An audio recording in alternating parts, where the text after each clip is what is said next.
love it, the underdogs on top. And I'm gon' shine, homie, until my heart stop. Go ahead, envy me. I'm Raps MVP, and I ain't going nowhere, so you can the underdogs on top. The underdogs on top. Go ahead, envy me. The underdogs on top. And I ain't going nowhere, so you can get to know me. Rockin' like the Rockin' like the 6 on top. Whole club rockin' like the 6. rockin' like the Rockin' like the 6 on top. Whole club rockin' like the 6. Rockin' like the 6 on top. The underdogs on top. rockin' like the Rockin' like the 6 on top. This nigga did it again. Let me put you on the game. Hello, pretzels, and welcome back to the tripod. That's right, we have returned once again for all 5 of you. That's right, all 5 of you who watched last week's Return of the Great Bretsky. Thank you for those 5 views. We really appreciate it. We do it for you. And we know all 5 of y'all eat bacon, not like that fruit booty ass cracker. Pork saves lives. As long as one person watches this, and that's you, Sheriff, we'll keep doing this shit. All right, we're gonna because I don't even watch it, and I say the most fucked up shit up kicking here. things off with the A show. It's NXT. That's right. All the way back on Tuesday nights, we kick things off with Nikita almost jumped by Blair. Yeah, Bo. Sorry, I was dreaming about booty. I was lost. I was like, dude, I'm about to get on this. You caught him in the moment. You can't say Nikita and then not realize what she was wearing. They fight out to the ring. Hey, we need to start referencing her as Thikita. These two fucking each other up big time all the way to the ring. Blair double stomping Jones here. Targets Nikita's injured leg. Fuji needed a face. Blair wins. A short match, but Blair flexing on Nikita. Trick and Mello are now in the Dusty Cup. The Dusty Cup begins with Braun and Baron versus Gallus. Of course, I get a phone call. I missed all of the commentary. Hopefully, I didn't miss any book gems. No, you definitely missed a few. Braun did an overhead drop into a stunner cutter. Then he Germaned both Gallus. Baron tags himself in. Spear, end of days. That's all she wrote. Braun and Baron advance. Sticks. We got Nikita versus Blair, and the Dusty Cup begins. What did you think? Yeah, we had once again to make sure you keep your eyes peeled in the parking lot, and then that carried over into the ring, and nice little match. Thikita is back. She put on a nice little match. Didn't get the dub, but I'm pretty sure this isn't the end we're gonna see between the Lioness and Miss Blair. Sure, we're not gonna.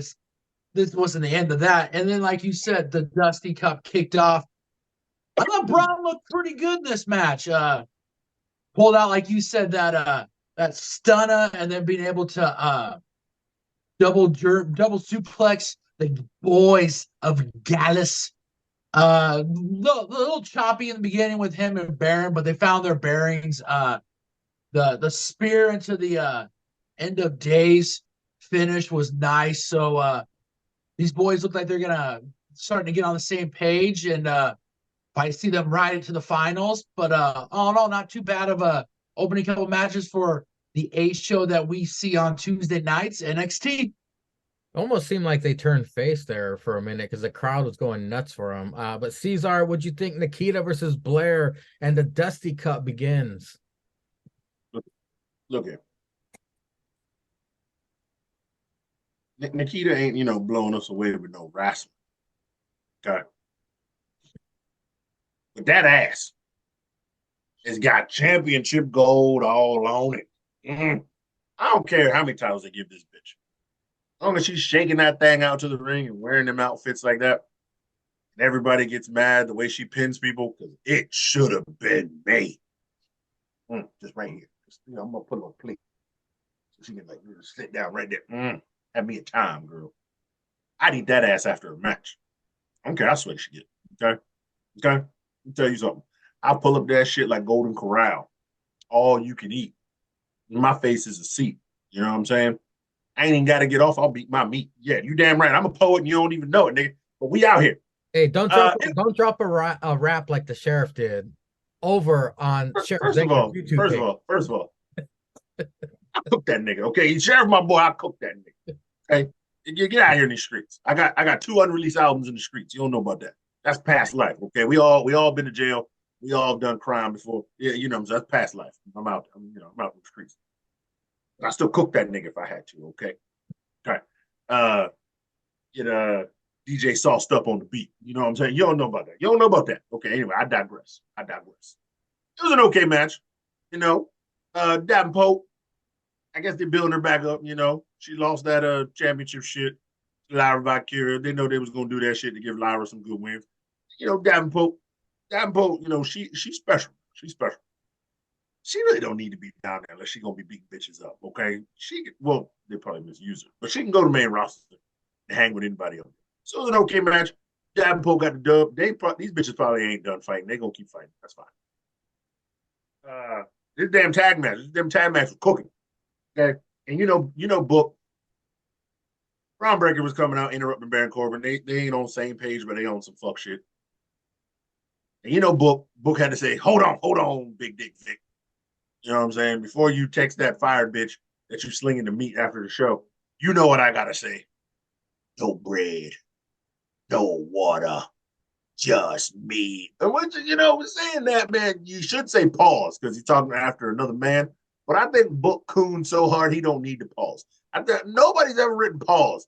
Anytime they showed him clip of Book saying just meat, they talking about some man. Normally that's a pause kind of situation. Why are you talking about this man meat? Or that he is just meat. You like meat? Even though you made a Queen Sherman? I don't know. You know, Book might his old age, you might like meat. I don't know. You can be gay if you want to, Book. Fine with me. I still like you cooning on Tuesdays. Anyway, I digress again. This was a good match. I'm surprised they had them against Gallus. You got the hard R's in this. You got Tank and Hank in this shit. You got what's in it? Nathan Right. and them. Yeah, them niggas cool, but you know, they ain't no real tag team. They could have had these niggas destroy any of them crackers. You know what I'm saying? It'd have been racist if they'd have just destroyed the hard R. But as you see that background, you know how Massa Michaels is. But he's delivering. Because I know y'all saw that grid where it's Trick and Mello versus the hard R's. So we gonna get a tag team. Nigga. Michael's cooking. He cooking in 2024. He know he got to get back to his roots. He back cooking. Next Tuesday is going to be very dark. Yeah, it's going to be dark as fuck, girl. There's some other darkness going on later on this show that was good shit. But yeah, this nigga back in the kitchen. Yeah, he know what's up. He know what's up. He was like, you know, it's about to be February. I gotta get these niggas the titles. You know, Master Michael's in that kitchen cooking. It's about to be so nigga on nigga in the next couple weeks. It's gonna fill all y'all cracker hearts. Nigga on nigga matches. Cause that's how he cooks. It's gonna be straight cotton, folks. Yeah. Dark ass cotton with nigga sweat and nigga blood, and Sting gonna beat his meat for 28 days, nigga. Cause it's gonna be so much Mandingo fights. 29. Oh, leave here this year. It's leave here. You damn right. One for the back. And we gonna talk about his punk ass, bitch ass. Wait till we talk about AEW. You goddamn story time. First person I thought of was Cesar. It's gonna be fucking story time tonight. Later on in this goddamn. But I digress. We gonna skip over that bullshit again. I would keep rambling, but we gotta hurry some of this shit up. Just be talking about that fuckboy Stang and that goddamn back. So yeah, it was a good match. Keep going. So throughout the night, we got 3 segments of Tiffany Stratton was put to work by old Fallon Henley down at the farm. Speaking of the hard R's, no. So she put her to work. She was mucking. She was cleaning. She was falling. It was funny. I kind of like it. It was character development for Tiffany and Fallon. You know, it was okay. Nice little time killer there with those 3 segments. It was all right. It was nice. They did it so that it was a nice little breakup between the matches and stuff like that. I'm curious to see what's next, but it was decent. I was sports entertained, I guess. There was no sports. Lyra to the ring. A battle royal is announced. Lola and Elektra out. Lyra did a little better here on the mic. Latina Heat Lola looking good. Brawl ensues, and here comes fucking Tatum saving Lyra again. Fucking stalker. All Teeth with Dragon Lee. Ava with a sexy lingerie looking top. Creepy ass Lexus approaches with contract to face Dragon for the North American title tonight. You talking about sexy bitches? Cabron. Main man Mensa with Metaphor versus Briggs. No entrance to disrespect. Disrespect. Book perpetuates that BJ and Fallon broke up because of Metaphor. Despite Metaphor shenanigans, Briggs hits that clothesline from hell for win. Cesar, let me get your thoughts on the Fallon and Tiffany segments. All three of them. Let's just put them together. Yeah, all What right. do you think of that? So, Tiffany came slutted up, as she should. Actually, Mingria was probably looking over his shoulder so his wife ain't catch him, playing with his meat through his boxers or something. Normal Tuesday night shit.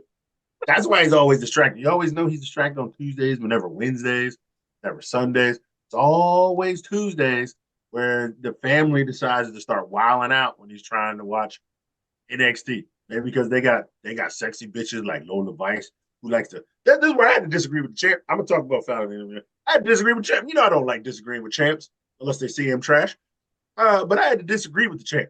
Lyra out here talking about I ain't out here to watch you shake your ass on Instagram. My black ass is I'm out here to watch you shake your ass on Instagram. So you see, this is what happens. Us as a tripod, we are here for the women. Once I find a new bitch, if she looking good, I'm not trying to call no hoe no bitch, but y'all know I've been drinking. And she shake her ass on Instagram, and I hit the follow button, and I share it with the fellas. They all get a push. They all get a push. If you's a wrestling bitch and you want to get pushed, over the old Julius Caesar on Instagram. If I hit that follow button, you're going to get pushed. Name a bitch who I ain't get pushed to. Name it, you can't. Lola got that contract, so I found her. I should shake her ass. She shake it too. She shake it. Anyway, Tiffany and Fallon. How much money Fallon got? This bitch own a bar, a ranch. I don't even know where the ranch is. That shit ain't in Florida. No goddamn ranches in Florida. So that means this bitch live out of state. So she had to pay. Did Tiffany straight had to pay for her own ticket to get to Fallon's ranch? But this bitch Fallon talking about her parents gonna lose the bar. Sell a goddamn ranch or sell a horse, bitch. You know how much horses cost? Fucking at least like 2 mortgage payments on that fucking bar. The bar wasn't even that big. It was a nice old, country bunking bar. And you selling Bud Heavies. Yeah, because you can't sell Bud Lights because you got that tranny bitch on it. We know how y'all niggas feel about that. I digress. Bitch Fallon rich, but if Fallon, some old black penis. I can show you a horse cock, girl. Mobile. Here's a horse cock. You know what I'm saying? You can muck this shit up all night. I got a little shower, a little sexy system. I digress again. What was after that? Talked about shaking ass. We talked about Fallon. It was Lyra with Latina Heat Lola. Yeah. Tatum. Elektra. That crazy bitch. This crazy bitch is the best crazy bitch I've seen in a minute. I ain't think anybody was ever going to top old Milfy James when she first broke into the business. But this crazy bitch, she's been by herself. She was following Blair Davenport. Now she want to eat the butt of Lyra. Wearing a Lyra shirt talking about you ain't going to break us up. We always going to be together. Damn, boy, this girl got so many red flags. I had to follow her on Instagram. You know what I'm talking about? I'm talking about like a little toxic. You know what I'm saying? I need her obsessed with me like she obsessed with Champ. You know what I'm talking about? You're talking about this is what I need in the street. This is what I need in the street. I like me a little toxic. You better watch out for big body Javi, though. Who? Fuck is that nigga? Who the fuck is that nigga? You talking about that nigga with a Christmas album? Ain't no nigga with a Christmas album. Hey, you better be careful. Taylor to bring that big body hobby pillow with her. Nigga, you think a nigga with a Christmas album is going to defeat me? Cesar, his Christmas album went double aluminum. Yeah. You think he gonna take on the ex-champ? You think he gonna take on the longest reigning decent champion of all time? Nigga who's 4-0 a decent man. You know what I'm saying? I'm not decent man. You decent champ. Yeah, that nigga can't take me, and he can't beat my shotty because he knows if he even gets past me, I'm bringing out the shotty and I'm shooting that nigga dead. So then she gonna need a new nigga anyway. So might as well be me. I'll be there, like Will Ferrell going to the funerals. With death, there is new life. You know what I'm talking about. You know what I'm talking about. After that, it was main man Mensa versus Briggs. Yeah. You gonna disrespect this pink-haired some bitch. I got pink though. I respect it. Little thugs wear pink. And then thick bitch Briggs. Now. I'm starting to see where they're going with this crack because he is kind of like JBL 2.0. You know what I'm saying? He a country bitch. But when he start putting on them suits and driving out in limos, shit, that shit gonna be funny as hell. But yeah, it's country ass, big, thick, country strong. You know what I'm saying? Slapping bitches, cracking Mensa. I guess. I mean, if they start him off with his Heritage Cup, if they put him with our boy again, I ain't gonna be mad at it. If they get the Vengeance Day and them two dudes cook up something for the Heritage Cup, I ain't gonna be mad at that match neither. That shit gonna be good. We all know Briggs is getting better and better pretty much each week in the ring. So if he can keep this shit up, man, yeah, that boy might be on to something. Boy might be on to something. Briggs definitely must have impressed somebody backstage to be getting all this TV time. Speaking of TV time, Sticks 316, buddy. What did you think of Tiffany and Fallon's segments? All three of them. What'd you think? I thought they were nice. I thought they were pretty funny. I thought they served their purpose. I mean, they were a nice little breakup during the episodes and brought a little entertainment segment. Like Cesar said, Tiffany showed up all slutted up, ready to put that work in, ready to muck them stalls, carrying that hay, all that stuff. And during the segment, she didn't try to skate her way out of it. She actually put the work in and all that stuff. So I mean, it kind of served a purpose where they showed that she earned a little bit of Fallon's respect and still had a comical parts of it too. So I thought it was a nice little 3 segments that they were strategically placed in there to break up the show. So I wasn't mad at them. I wanted to see Fallon a little roughed up, like no makeup, like fucking bags under her eyes, like she's been doing that since like fucking butt crack of the middle of the night. And then Tiffany shows up looking like a whore but Fallon needs to keep it real. She needs to keep it real. No makeup, bags under the eyes, possibly a skid mark on the side of her cheek, something. I'm just saying. But afterwards, it was Lyra to the ring. Then we had Elektra, we had Lola, we had Tatum. What'd you think of that shit? Yeah, Lyra talking about how there's going to be a 20-woman battle royal next week to determine who's going to face at Vengeance Day. Our favorite and Instagram's favorite WWE NXT up-and-comer, Lola Vice. She shook her ass out there with my favorite, Elektra Lopez. Telling Lyra not to forget that she has her contract. A nice little back and forth. Now, I like the point that Lyra proved, hey, Elektra, you don't think that Lola's going to turn that in for a tag team championship match. So, trying to play a little bit of seeds of dissension between the two friends. I didn't mind that.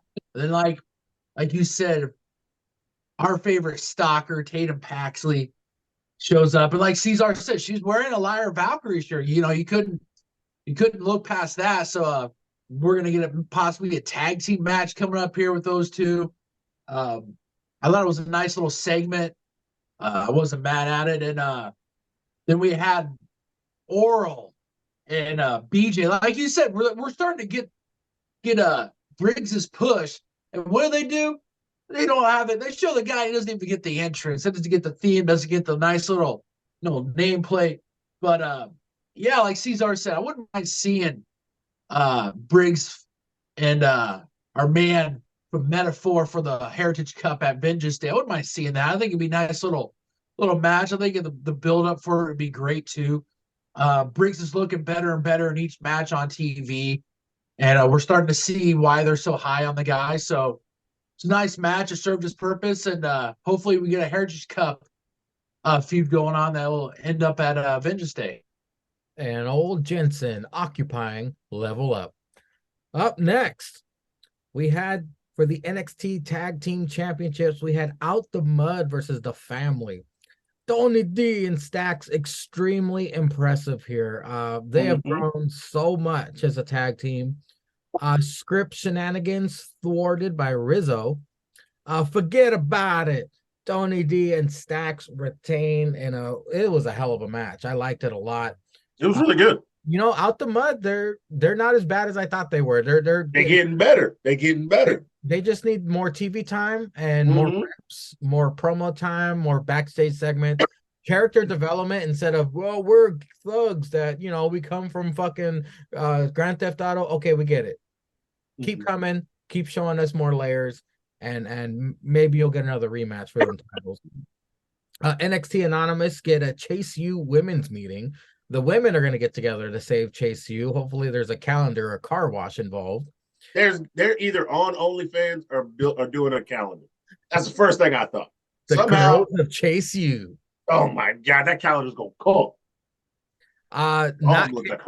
Not Kinsey interviews Oba Femi.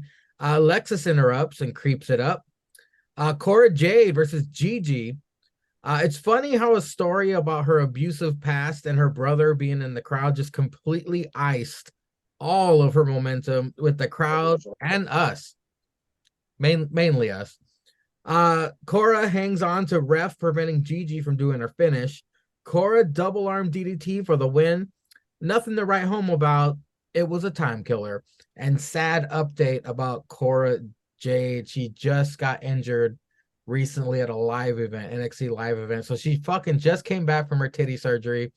She puts 2 matches in and gets injured. That's very sad and unfortunate for poor Cora Jade, but she's gonna get nailed by Braun Breaker. You know what the craziest part about that is, though? Oh, Jada Parker. She used a fake injury, like in the ring, to get through the match, and then got injured at the finish. Karma. It's karma, baby. Yeah. Jada Parker joins Out the Mud. Okay, Sticks, what did you think of Out the Mud versus The Family and Cora Jade versus JJ? Yeah, the tag team championship match was really good. Tony D and Stacks are starting to form together as a legit tag team and putting on really good matches. OTM, like you said, this is possibly their breakout match. I mean, if you like you said, Sangria, we need to get more TV time, more matches with these guys. Which, like you just said, maybe with the emergence of Jada, we're gonna start seeing them more on TV. They'll get more reps. And maybe they'll become a really good tag team. I mean, I think this is a match.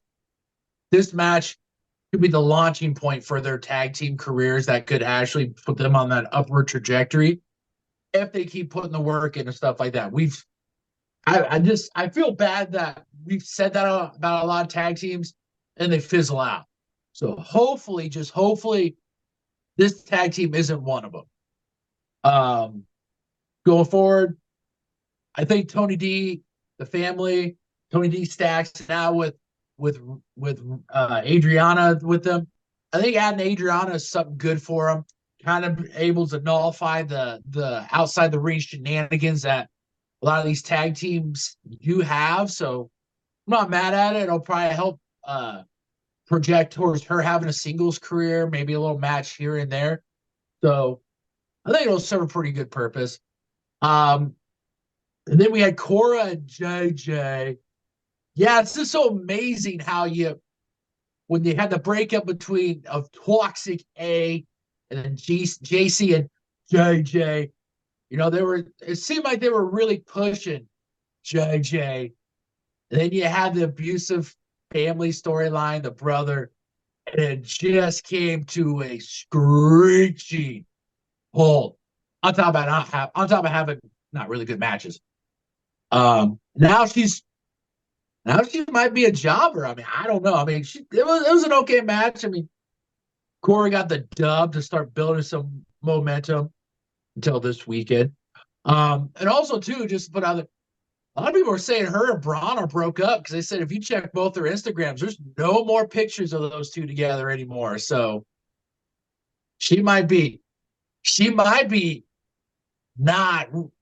She might be eating more bread, drinking more water, and not eating that meat. Hey, So, but I mean, it was a good match.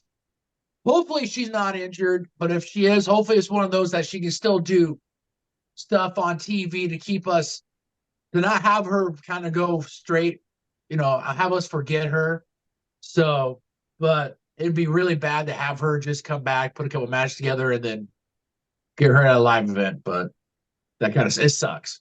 So Gigi did a story about her abusive past, trying to get sympathy. White Collie did a story where he had his skull fractured as a kid, trying to get sympathy. That fell flat.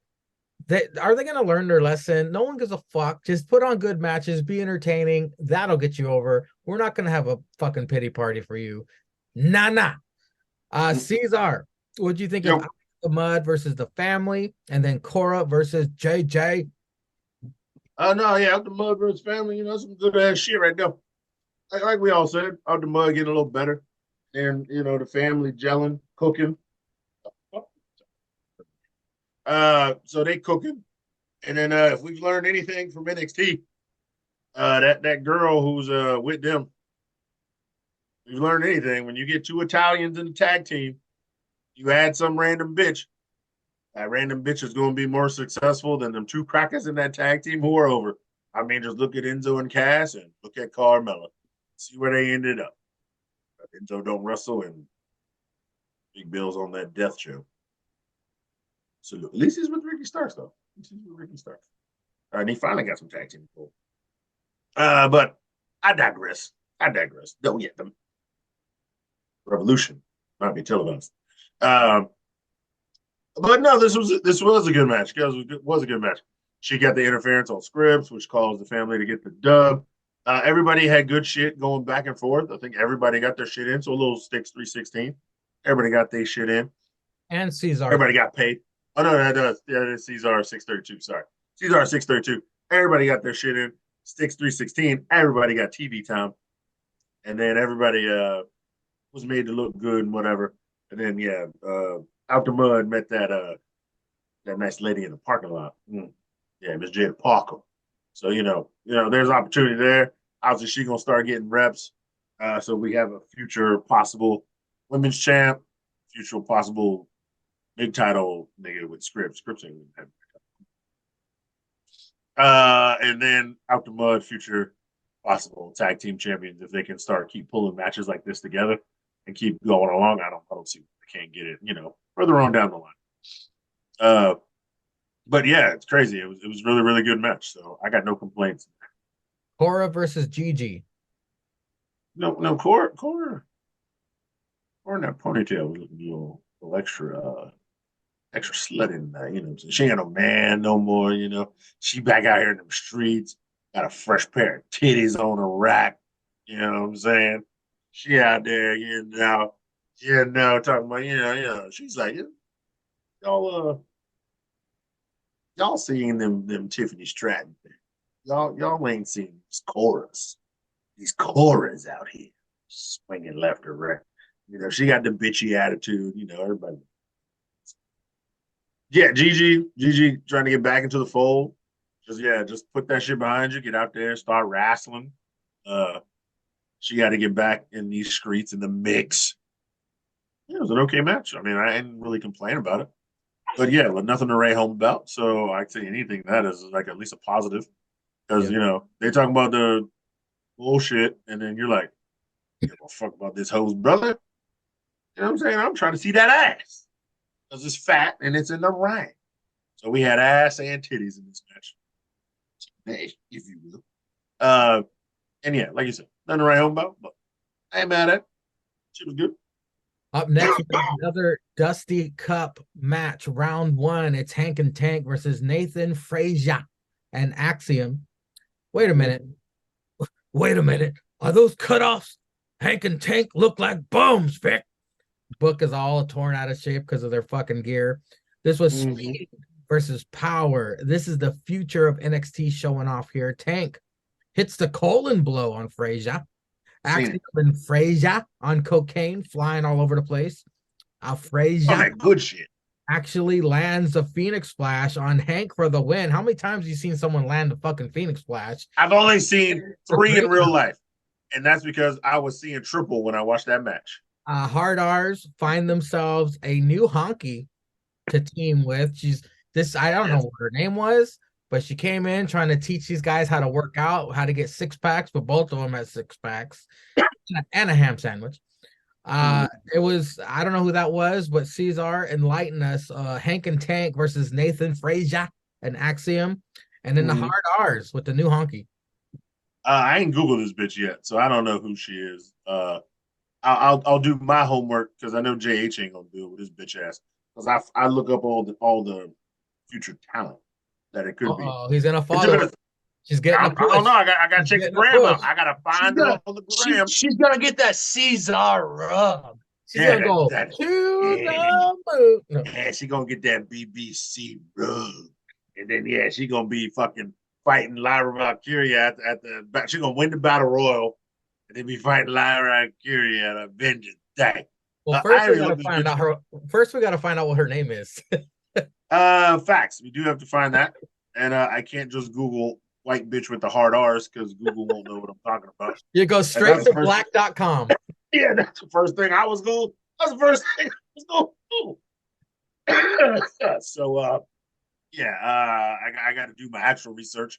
But Axiom and them cooked like they always cook. I think they've been friends for a while. I think they got the friends rub, where we like to say they have great matches when they fight each other, but they are still good when they team together. These guys are really, really good. We all know, like, individually, they're both really good wrestlers. They both got the speed. They both got innovative moves. But yeah, winning on the Phoenix Splash is fucking crazy. You'd have to dig through the history book. I don't even think Seth Rogen. I don't even think Seth Raleigh has hit one. I don't even think Seth Raleigh. Laugh here. I don't think Nathaniel Raleigh in his WWE career has hit one Phoenix Splash. It's like Ric Flair with the top rope move. Yeah. I think Ric Flair in the 80s maybe hit like 3 chops. But besides that, he get the thrown off the goddamn top with his country ass. Shout out to Ric Flair. He hit a top rope move in the last 30 years. Salute to you. Damn, 40 years, nigga. It's 2024. Jesus Christ. But anyway, I digress. Good match. And then why did she give me like Thea Hale vibes? Like, look exactly like Thea Hale. Like Thea Hale. She's got the dark roots, but the blonde. She's like about that height, not really big titties, super energetic. And I get it. If you want coke trying to get people to work out, you're gonna be like super upper. You know what I'm saying? But these the hard R's. Them niggas work. They work 36 hours in one day. You know what I'm saying? They out there picking that cotton, barely eating a ham sandwich. With family. Yeah, you know what I'm saying? The ham sandwich they have is on like all wheat grain bread. These niggas is like 2% body fat because they're slaves. You know what I'm saying? They're always working. Like, they don't need to go to Gold's Gym because these niggas be in the field for 36 hours out of the day. Getting hit by whips so their bodies are stronger. They can take eating that mat and they get more damage in the ring. I'm just saying, you don't know the power that a ham sandwich with all wheat, a little bit of mustard, sour cream and onion chips, and grape Kool-Aid. You don't understand what that does to black DNA. Okay? When you take those things and you put it in black DNA, and then they get active, so they start working and going through the bloodstream and feeding the shit they got to do, that just gives a nigga 45% more power. The only other way you get more power than that is drinking Hennessy straight. Like, no ice, straight out the bottle. You can't even pour it into a glass.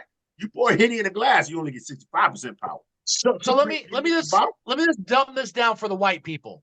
Okay, yeah, you tell them, because this is science. This is science. It's like when Peter Parker got bit by that radioactive spider. Exactly. That's like what that happens. Yeah, That's what these happens. I digress. Go right ahead, Cesar. I these thought you were niggas gonna turned say into the super soldier serum that Captain America took.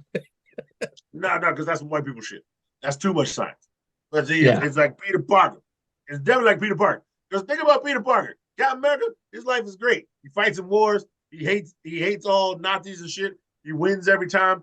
Peter Parker's fucked up. That nigga broke, just like niggas. That nigga's gotta lie at his job, just like niggas. That nigga's always late, just like niggas. He's That living nigga with like his aunt and his uncle. living with family members, can barely pay rent, just like niggas. And he fucking white women in 2024, just like niggas. See, Peter Parker is the first black superhero, and y'all niggas ain't even know. That nigga was hustling since high school till real life out here in these streets. And all he wants to do is be an upstanding citizen. He just wants to go to work, get his bread, hopefully pay rent, eat some pizza because he in New York, or get a ham sandwich with some Kool-Aid. No Spider-Man drink. I know that nigga drink. And he trying to live his life, man. You know, bang his white girl at home, and she a baddie. She a baddie with this nigga who got no money. If that ain't black culture and fuck boys, I don't know what is. I don't know what is. You got to tell me this shit. He probably sling a mean dick to. A spider probably gave His him like last 8 name is Parker, and we got Yeah. Jada Parker on NXT. Do the math, people. Come on. Man, it ain't no coinky dink, people. This ain't no coinky dink. They out here in these streets. These streets is here. If you can read the streets, you can read life. I'm trying to tell you. We trying to preach to y'all, but there's only 5 niggas watching. So Six. Dusty Cup. We got Hank and Tank versus Nathan tell your friends. Frazier and Axiom. What'd you think? It was a good match. We know what we're gonna get with Nathan Frazier and Axiom, but Hank and Tank out here putting more work in on TV that isn't level up that you have to have a subscription to CAC for. So it's nice to see them boys on TV. Book out here talking about their cutoffs. I thought that was nice. I thought it was a good match. It proved its point. It got Nathan and Axiom a dub while also building up for Hank and Tank. So I wasn't mad at it. That was a good match. And that chick that was with the hard R's, you know what? We said it looked like Thea, but we know all white people look alike, right, Cesar? Facts. The main event was for the North American Championship. It's Dragon Lee versus Old Creeper, Lexus King, about to get Me Too'd any day now. North American graphics are in Espanol. Both guys are in black and yellow, black and yellow, black and yellow. Black and yellow. That other big wannabe Indian guy out distracts Lexus. Match is okay. I'm noticing small timing issues from Lexus. He even takes Dragon's finish badly. Is he winded already? I mean, he's trying to copy everything Chris Jericho does, including his out of shapeness. Not sure why he seemed not on point. I don't know. Could be from some all elite stink on him still. What the fuck? Oba Femi cashed in his contract for this. Oba with a massive last ride bomb to win and become new North American champion. Sticks. What'd you think of this main event with a surprise ending? That was an okay main event. Like you said, Lexus still has some work to do. Dragon Lee's out here, Dragon Lee can only carry us so far. I mean, Lexus still got to put some work in, but I mean, the only way you're going to do that is if you put the reps in the ring, on TV, stuff like that. So, I mean, the main event match, it was all right. But the cash-in, that was a surprise. That was something that was not that NXT will do this every once in a while, which is I'm glad they do that with the breakout tournaments. And I'm glad that maybe this is the start with Master Michaels. Maybe he's gonna be like, hey, we don't need to do these just on premium live events only. We can do this on TV. Oba was there. He got rudely interrupted by Lexus King. So what does he do? He lets Lexus put that work in. He lets the out of shape white guy actually put some work in. And what does he do? He shows up after that out of shape white guy put the work in with the masked Mexican. What's he do? He shows up and he finishes the job. And he ends up putting Dragon Lee, which the little bit we had in it of the match, it wasn't bad. I mean, Dragon Lee still had a little bit of fight, but I mean, Oba's a mountain of a man. I mean, there is potential in this guy, and now we're going to see it. Now then obviously they see something in him because they fast tracked him. Yeah. I mean, you want to talk about fast tracking? This man shot straight from the streets to the moon, and he's the North American champion now. So it'll be interesting to see how he does, and hopefully he gets better because I think he can be a predominant champion not only as North American, but I think it could be a nice little fast track to him possibly becoming an NXT champion sometime down the road. So I wasn't mad at it. I thought the cash-in was a nice surprise to end NXT. A title that Wesley was murdering himself to get back. Obafemi gets like that. Caesar, the main event was for the North American Championship. Dragon Lee versus Lexus King with a surprise ending. What did you think? Yeah. So we all know Lexus King he's got the look, he's got the character work, he's even got the entrance with the music. But yeah, it's like you said, he's got to get the more in-ring work down. It was still good because Dragon is good enough that he carried the match. And he did what he had to do to carry that match. And we're not gonna hold it against that man to do that. But he carried the match. It was decent. It wasn't horrible. It was pretty good for a main event. I think probably the only match that was better was probably the tag match with Braun and him. That was very good. The tag match with Braun and him was really good. But it was good main event. And then that man and that won that contract. That was February. You know what I'm saying? It was February. That man that won that contract. It's coming. That damn super slave. Yeah, that big, tall, thick brother came out there with that title. That title shot. Sorry. And then Dragon still put up a fight. And Dragon said, all right, fuck it. Nigga, the ring started taking it to him. And then Dragon said, fuck it, we ball. I gotta respect him for that. That man just said, all right, fuck it. We go fight, bitch. But yeah, it was the week of except on AEW with their success. It was a week of big niggas. Because We'll get there. But big niggas was ready now. Yeah, that nigga over he pure African. Nigga looked like 4 gallons of 40 weight oil. Dark as shit out here. Get it. Nigga look like 12:15 in the morning. Yeah, girl, 12:15 a.m. Nigga dark.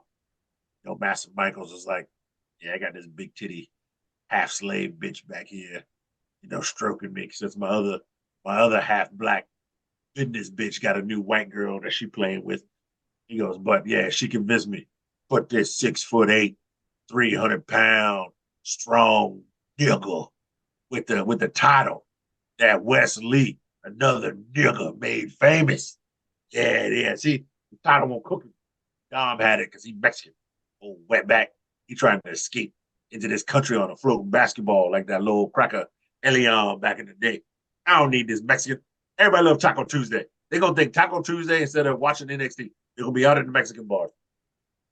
When I had Wes here, he was cooking. Wes was fighting everybody.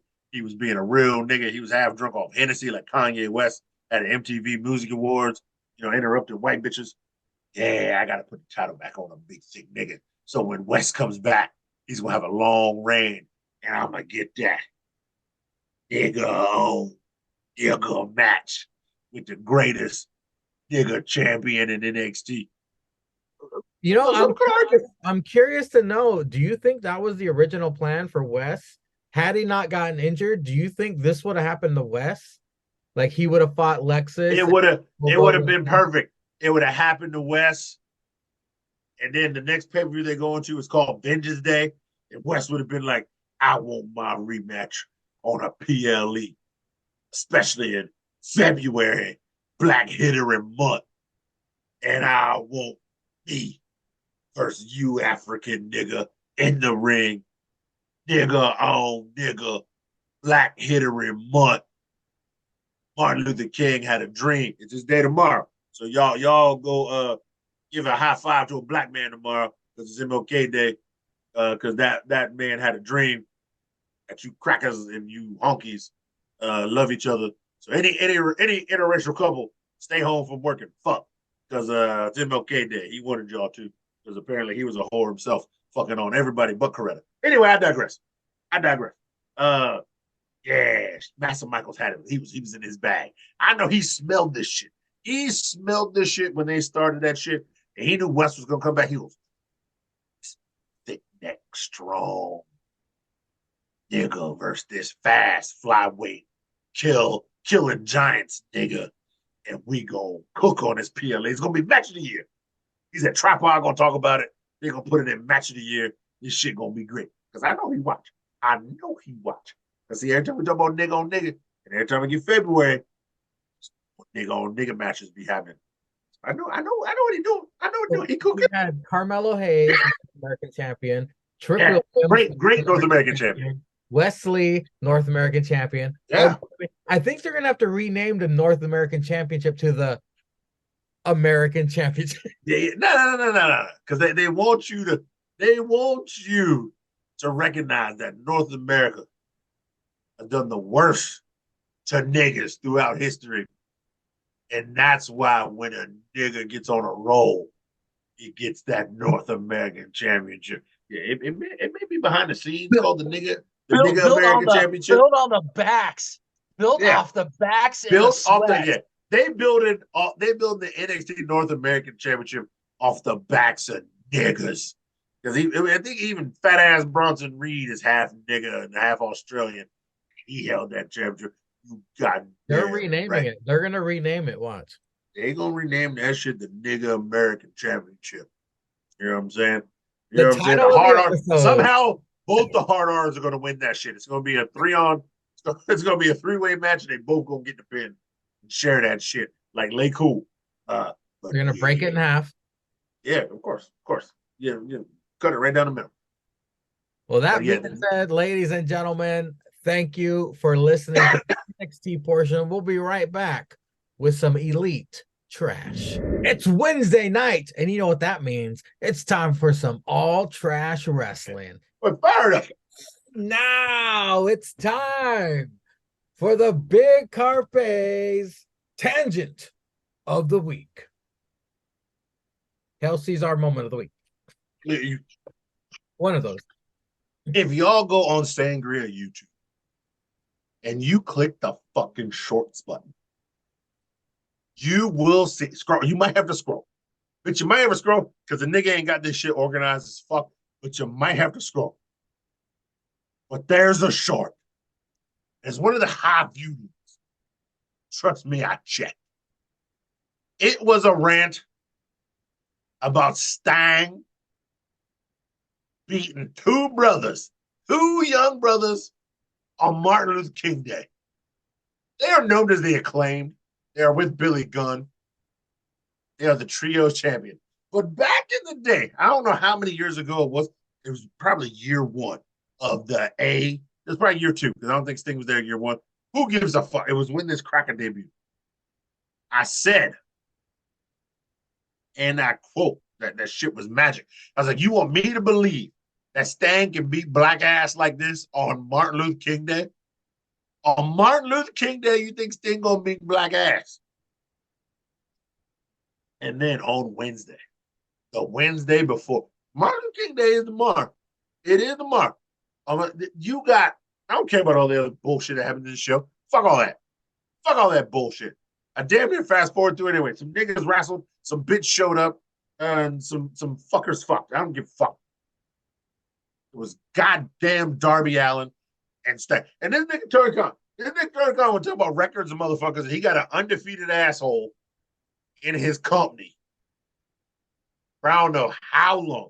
I don't know how. Since this nigga's debut, he has never lost a match with Darby Allin. Darby Allin, whatever Sting's record is, Darby Allin owes all those fucking wins to that cracker right there.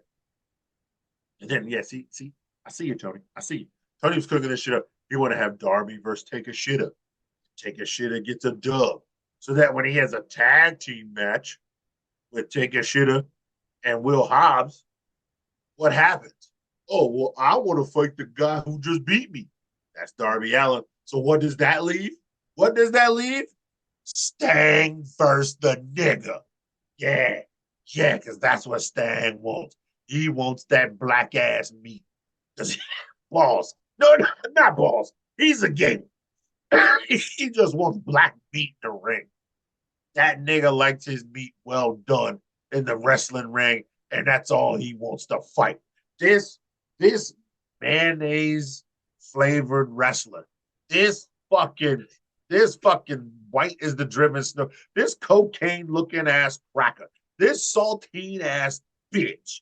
You know what I'm saying? You know, this semen colored looking warrior is gonna come into the ring. And I said come into the ring because I called him a semen-colored warrior, you fuck boys. And he wants to fight the darkest nigga in the room. I swear to fucking God. They gonna lose to the Young Bucks because it's two white crackers. I swear if one of the Young Bucks was black, these niggas would win in 8 fucking minutes. But no, Sting wants to have a fucking tornado tag, no DQ match against the biggest nigga in AEW. I mean, Will Hobbs. Will Hobbs is 10th generation super slave. I mean, fucking Cotton Candy was fucking in North Carolina in fucking 1663, having the biggest nigga fuck the biggest nigga bitch and have babies to pick cotton. Then his son did that, and then his son did that, and then his son did that, and then his son did that, and then his son did that, and then Lincoln freed them niggas. But some of them niggas in the South during the Civil War still had them slaves, and them niggas did that, and then a nigga in like the nigga in the about the 1930s, 1940s, that nigga was like, hey, I know slavery is no longer a thing. This nigga's in the North. He's like, I tell you what, boy. And I know he said boy because he was a honky talking to some niggas. He goes, I tell you what, boy. I got this black girl right here she's like 6 feet, strong black woman. I'll pay you a pretty penny if you fuck her and let me keep the baby. And see, yeah, that nigga wanted D1 athletes keep picking cotton for his ass, even though niggas was free. Niggas was free. And that's Will Hobbs' granddaddy. That's what all that shit I talk about was Will Hobbs' granddaddy.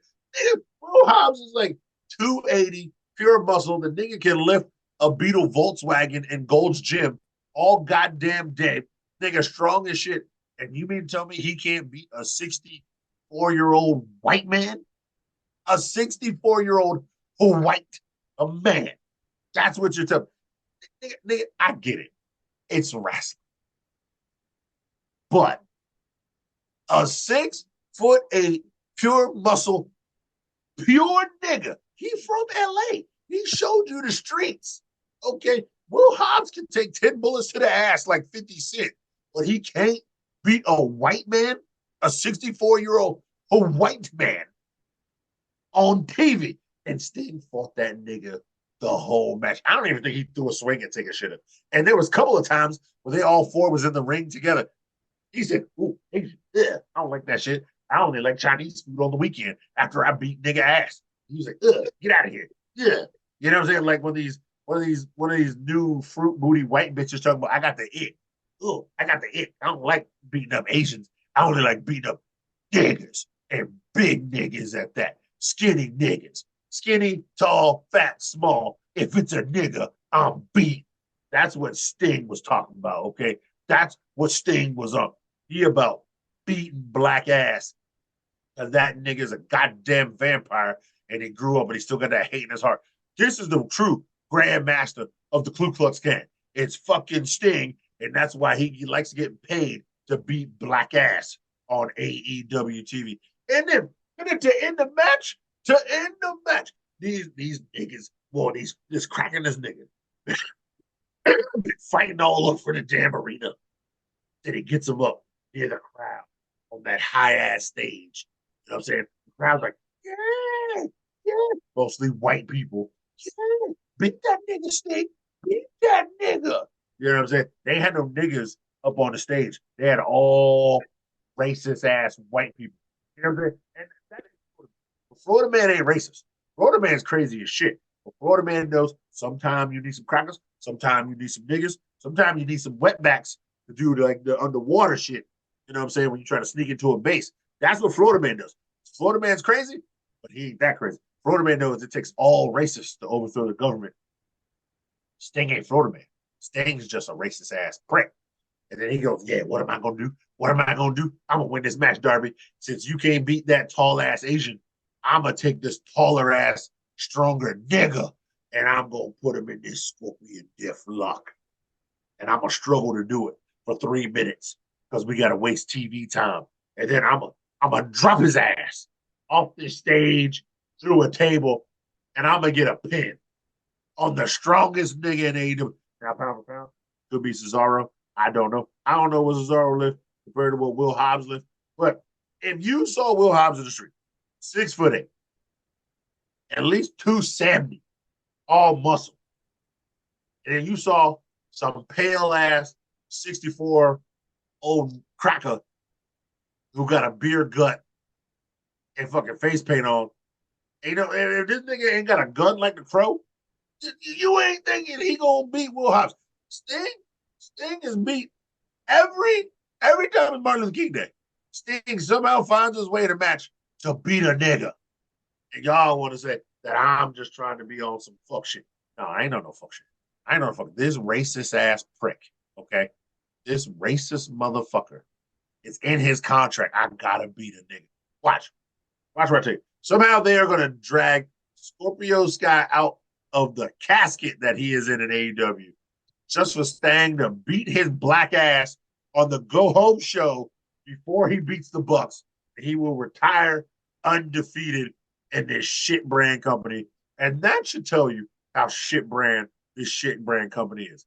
They gave CM Trash the title like twice. Every time they gave him the title, he got injured because he a bitch. And they gave this fucker free reign to beat every black ass. Name a nigga in AEW. I don't think he's not beat a nigga in AEW. You can name any nigga you want. I guarantee you, somehow Sting has fought that nigga in a tag match and beat that nigga. This nigga got to win over Swerve. Swerve is the best thing smoking in AEW, and this crack ass nigga Sting got this nigga in a casket and won. You know black people don't do death shit like that, but he threw his black ass in there, threw that nigga in there with that fucking nigga bat and all the nigga blood that he liked to drink over the weekend. This country ass bitch. So you know what? You know what, Sting? I hope you go undefeated in AEW. I hope you beat every nigga you want. And I hope as soon as you retire, you drop dead the next day, you racist fuck. Because I'm tired of you beating on my people. I swear to God. I swear to God. My fat ass is out of shape. If I got a one-day contract in AEW, I would pick. I don't give a fuck who you pick me with. Put me with anybody. Put me with Will Hobbs. Put me with Scorpio Sky. Put me with one of them niggas from ABC Club. And you know the nigga I'm talking about. I'm going to kill your ass in that goddamn ring. I'm going to just walk in the ring, shoot your ass in the heart, and walk out. Like, hit his ass, Hobbs. Hit his ass. We out here. 1, 2, 3. Undefeated. Darby, go climb Mount Everest and die, you white people. I don't give a fuck. But this country ass cracker, I swear, if he beats more black ass on this goddamn show, you know what? I'm going to drive to Florida. I'm going to burn the whole motherfucker down. I'm burning the whole motherfucker down. Okay. I'm going to burn down Daly's place. I'm going to burn down Jaguar Stadium. I'm going to burn down fucking Tony Khan's house. I'm going to fly to India. Burn down his grandmama's house. I don't give a fuck. I don't care where this nigga from. Then I care. Hope the bitch live in Dubai. I'm going to burn that shit down, go to the casino, hit 7, 18 times, win a whole bunch of money, piss in somebody's butthole, and then I'm going to go home. I'm going to go home and fuck this show. Fuck this show and fuck this show's mama. Other than that, Cesar has no thoughts Goddamn on right. the subject. Goddamn right. We'll be right back with some hard to kill talk. Well, ladies and gentlemen, TNA is back, baby, and they threw on their first pay-per-view of the year. It was called Hard to Kill. We're gonna kick that off. None of us saw the pre-show. Cesar wouldn't have watched it anyway, so fuck it. We're gonna start off with the main show. It was the Ultimate X match for the women. We had Tasha Steele versus Giselle Shaw versus Alicia Edwards versus Jody Threat versus Danny Luna versus the debuting Zaya Brookside. The knockouts kicking off the show with some great action. Danny Luna is flat-chested. Yeah. She got a dumper though, and she's strong. Jody Threat is insane. Tasha looping cutter to Jody off truss onto group of women. This has been a coming out party for Danny. Jody double stacked F5 to Alicia and Zaya. Giselle attempts spearing Jody off cable, but doesn't go quite well. Hopefully nobody's hurt. After a dangling fight from 3 of the women, the trainee unhooks and wins Ultimate X. She now has a future shot at the Knockouts Championship. Great way to kick off the show, Cesar. What did you think? Ultimate X match. Who was that big bitch powerbombing hose when they was on the That was Jody Thread, wasn't it? Yeah, bro. Jody was cooking. Jody was definitely cooking. Not to say everybody else did. Danny. Was that Danny was it Danny or Jody, Sticks? It was it was Jody, I think. I think it was Jody. I want to say I thought it was Danny for some reason. I could be wrong. Yeah, no, it was the British one that we don't see a lot. Yeah, that's Danny. That's Danny. Danny. Yeah, you're right. You're right. That was Danny. Yeah, the one we don't see a lot. She was cooking. She must have got that full-time contract. Old girl was in the kitchen like women should be. I'm just joking. Don't hate me. But no, she was in the kitchen like James Harden, cooking it up. She was powerbombing bitches, power slamming bitches. She was doing the thug thizzle like she should have been doing in that match to get the dub. We just all know that man Giselle has been fighting for a long time to get her title shot. Wish she did, but I know everybody in the match got their shit in. They put it in. You didn't give me your rating, sir. I didn't rate any of them. Oh, well, I mean, I rated the main show. I didn't rate the pre-show because I didn't see the pre-show. God damn, fucking Detroit! Come on, Detroit. You know, if I had to, I could do it on the spot. The Ultimate X match, I would I'd give it 6. I give it 6. I gave it 6 in the mustard though. Almost 7. I thought about giving it 7, and I said 6 in the mustard. I thought it was a really good opener. After that good intro, your boy out there, he said, "Yeah, we're TNA and we're hard to kill." Everybody being out there, they stayed out there for the women to get their interest in. Yeah, it was great. It was great. Yeah, I'm giving it 6 in the must. I thought it was a really good, solid opening match to the show, and compared to the rest of the show, yeah, this was a really good match. Yeah, I wish they would have had Aiden English do the intro for the show because they have frog voice out there. yeah. My name is. I mean, he's been there for what? How many? Like 15 years. I know, but we needed someone with a more pronounced voice. And look, really. But I felt like the heart was there because that man, no matter where he goes, when he leaves, he comes back to TNA. Then he shows out. He cooks in a match. He's not out here trying to be the champ or be any kind of title holder. He still wants it to be guys they think are sensible. Even though he can get in a main event match anytime he wants, and he cooks. But yeah. I would have put mustard on it too if anybody else other than Giselle Shaw won. Giselle did her time. She's been there enough, man. She did her time. Nah. Sticks, what'd you think of the Ultimate X match for the women to kick off the show, and your rating if you gave it one? I thought it was a good match. I thought it was a solid opener for the women. I gave it 6. A lot of action. Like you said, it was a showcase for Danny Luna, which, if I remember right, did sign a contract with TNA, so she will be in TNA and part of the Knockouts division, which is great because if she puts it out there like she did on Hard to Kill, she's going to be a force, man. She's going to be a force.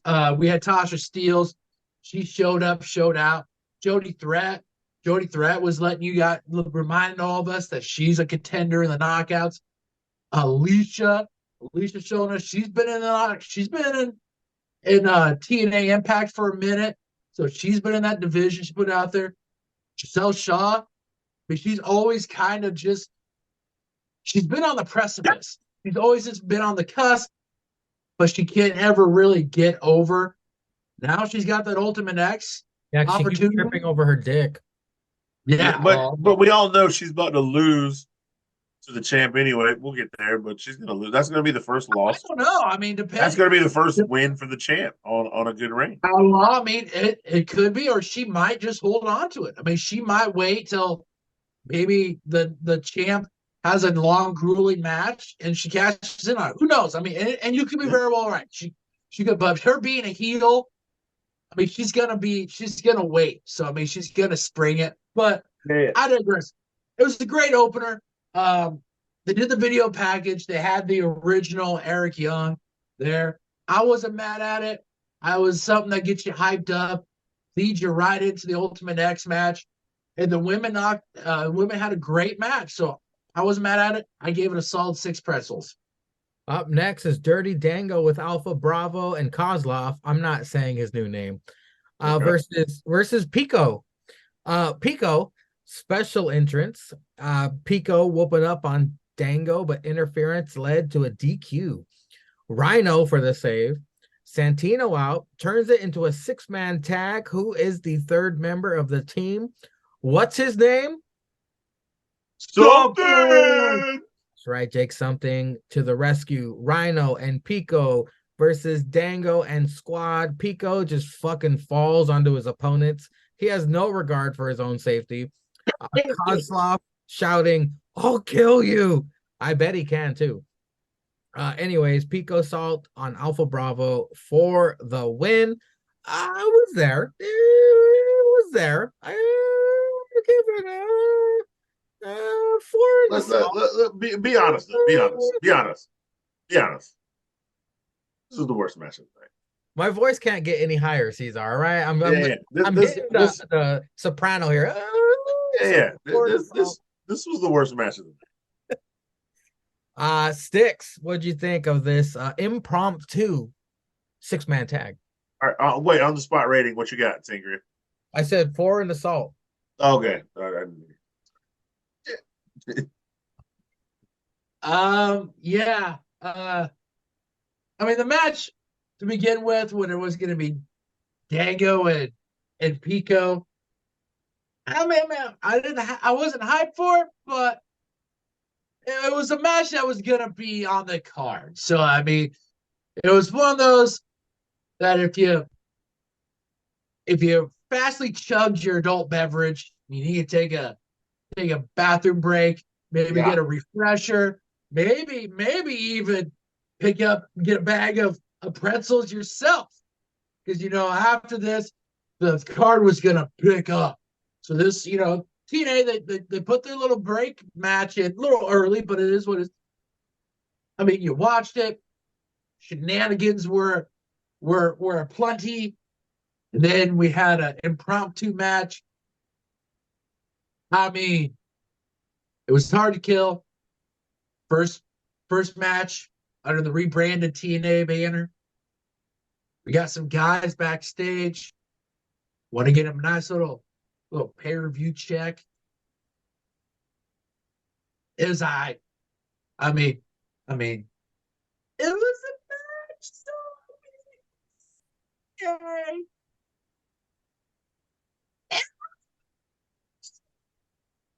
That's not even registering. It's not even picking up on his mic. The audio is not even picking up. That man went so high, it didn't even pick up. There's some dogs barking. He went so high. That one, ladies and gentlemen. I mean, it was a match, so it happened. All right, Eeyore. How many pretzels? I gave it 4. I gave it 4 because hey, we had Jake Something. We had people. We had Rhino. Some people collected some paychecks. So I'm not mad at it. I gave it 4. I'm so glad we're all on the same page for this one. Cesar, I don't even know if Cesar might have busted out the good book for this one. I'm not even sure. I don't know. Oh, here we go. No, I watched it because it's a pay-per-view. If you know, you know. I don't bust out the good book for the pay-per-views What? because I gotta watch them. I don't think I have. I'll Well, bust out the good book. If Jeff Jarrett comes around, Oh, then Jesus fucking Christ. Yeah, I'm gonna fucking punch something. I'm gonna be like a Cowboys fan and punch my TV tonight. That's what did the you fucking see happens. that? I saw. Yeah. Well, first of all, and that's the thing with Cowboys fans every year. I can't Hey, believe that was real. Oh man. hey, holla at your boy. So I work in the TV department at Best Buy. I'll see y'all.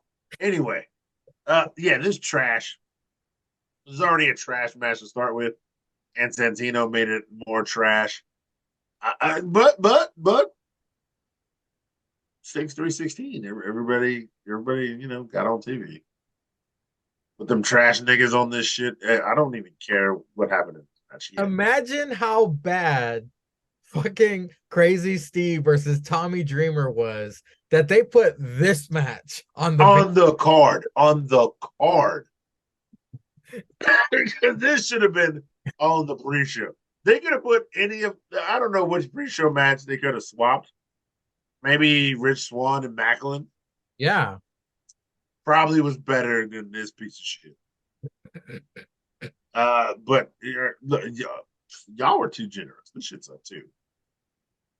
Y'all were too fucking Hey, generous. Cesar, we can only go so high with our voices, all right? I We can guess only so, go but so I'm keeping it low as I'm keeping my pretzel rating on this shit ass match. This was a 2, and I only gave it 2 because Santino came out. But this shit was trash. Like, it was a waste of everybody's goddamn time. Well, Stick said it was a bathroom break, so I mean, we couldn't have wasted that. You could go take a shit during this match. And, like, Speaking of impromptu, a match that wasn't even on the card, we had the Knockouts Tag Team Champions MK Ultra, which woke Sticks right back up. Dick was up. Versus who? Who would fight MK Ultra? Who? Back from another realm. Yeah, don't disrespect Rosemary and Havoc back in black. The Decay. These 4 beating the shit out of each other. Yeah. And Killer Kelly tried to get into Rosemary's head, but that bitch be angry. Lots of growling coming from the Decay corner here. Masha able to somewhat hit the snowplow on Havoc. Havoc handling MK Ultra on her own a lot. A double team finish. We have new Knockouts Tag Team Champions. It's Decay. This was a nice surprise, and I do love seeing me some Killer Kelly and Masha doing some lesbian shit. This was way better than the previous match, so I gave this 6 stiff pretzels, baby. Oh, yeah. That's right. Yeah. Oh, yeah. Cesar left out overnight. That's right, man. That shit was out. What'd you think of this surprise tag match we got? Yeah, no. I love the Decay, and I love how the announcers get into the characters. When they're like, oh, this ain't these women, this ain't the death doll. This the Decay. Like when the music hit, the crowd was hyped. They were behind it. They're like, oh, this the Decay. Oh, yeah. They out here ready to fight. They out here ready to do work. And I was like, I love that's the small things that motherfuckers like we know. The GOAT Randy Orton talks about that the announcers can add. Because your boy ain't oh shit. Nope. No. You know that music? No, that's the Decay motherfucker.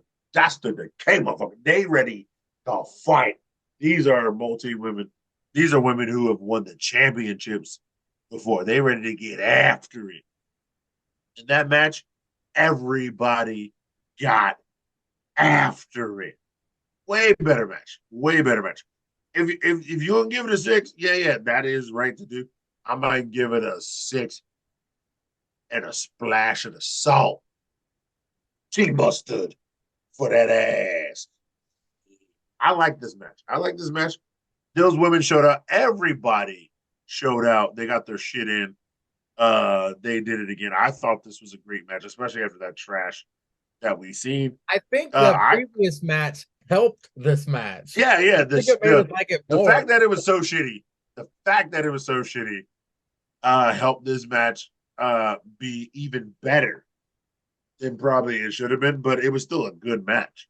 So I can't hate on that. It was a good match.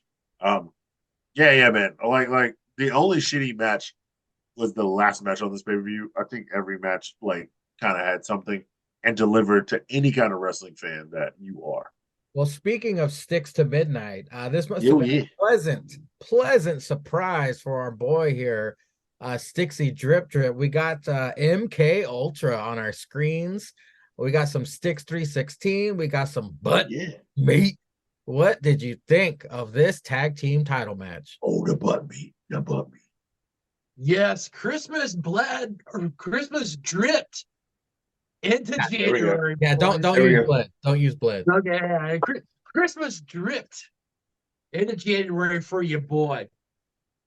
I'm sitting there. I'm like, okay. I know y'all don't care, but Detroit just beat LA by 1 point. Yeah, and they didn't score a point the whole fourth quarter. They've been winning the whole fourth. Actually, Detroit scored 24 points at halftime and haven't scored a point since halftime. And they are 15-2 when leading at halftime, and they won. So the fact that Detroit just beat, it's so great. I want chaos this whole NFL playoffs. Sorry, keep talking. No. Stafford coming into fucking Detroit and losing, and losing. I mean, you had Slim Shady saying, "Hey, Stafford, I love you, man. I was there when you won your Super Bowl, but give this one to us. Give this one to me. Give us to the city of Detroit." I think that shit went to heart with Stafford. And he's like, "Shit, I owe Shady. Shady can call 50 Cent and them New York niggas, and I can get shot." Well, a lot of people forget. I think they performed. Him and Dre performed at the Super Bowl at the halftime of that Super Bowl, I believe. But yeah. So I mean, Detroit. I mean, they're back, man. This team, there's something special with that team. But I digress. We get back to Hard to Kill. Your boy, I'm sitting there, I'm thinking, okay, what's next? I'm scrolling on the phone, what's supposed to be next? And all of a sudden I hear that music. I see that arena turn red. And I see a sight for these sore, drippy eyes. With Masha leading my girl on that dog collar. And I'm like, ooh, what we got going on here? Okay, I gotta put the phone down. I gotta put my two eyes in my head on my shoulders, and my one eye of the one of my pants are all focused on TV. Yeah. We're all focused. We're getting out of the fog of that last match. Yeah. I'm like, okay, what we got going on here? And then the biggest surprise. You hear the music, you see that snow TV, and you see that hand come up on that screen. And I'm like, wait a minute. I thought they haven't been around for a while. Crazy Steve, he was the last member, quote unquote, member of Decay. I thought this was it. No. Back from the nether realm. And it ain't the Death Dolls. It ain't. I'm sick, Jessica. And Courtney Rush. No. We have Havoc and Rosemary back. Oh shit, this is getting turned up. TNA's back. And Decay is back. Yeah. And these 4 women put on a show. Like you said, I'm pretty sure the match before had a nice little helmet boost this. Hey, it is what it is. Match placement. Match placement counts in a pay-per-view. You damn right, Cesar. You damn right. And it helps that you had 4 women in a ring that aren't no pushovers. These women came out They showed up, showed out. And unfortunately for your boy, my girl, she lost, but she wrestled her ass. Well, she didn't wrestle her ass off because she still got a nice ass. But I mean, she wrestled, she put on a show, but DK reformed their back. They are once again and new Knockouts Tag Team Champions.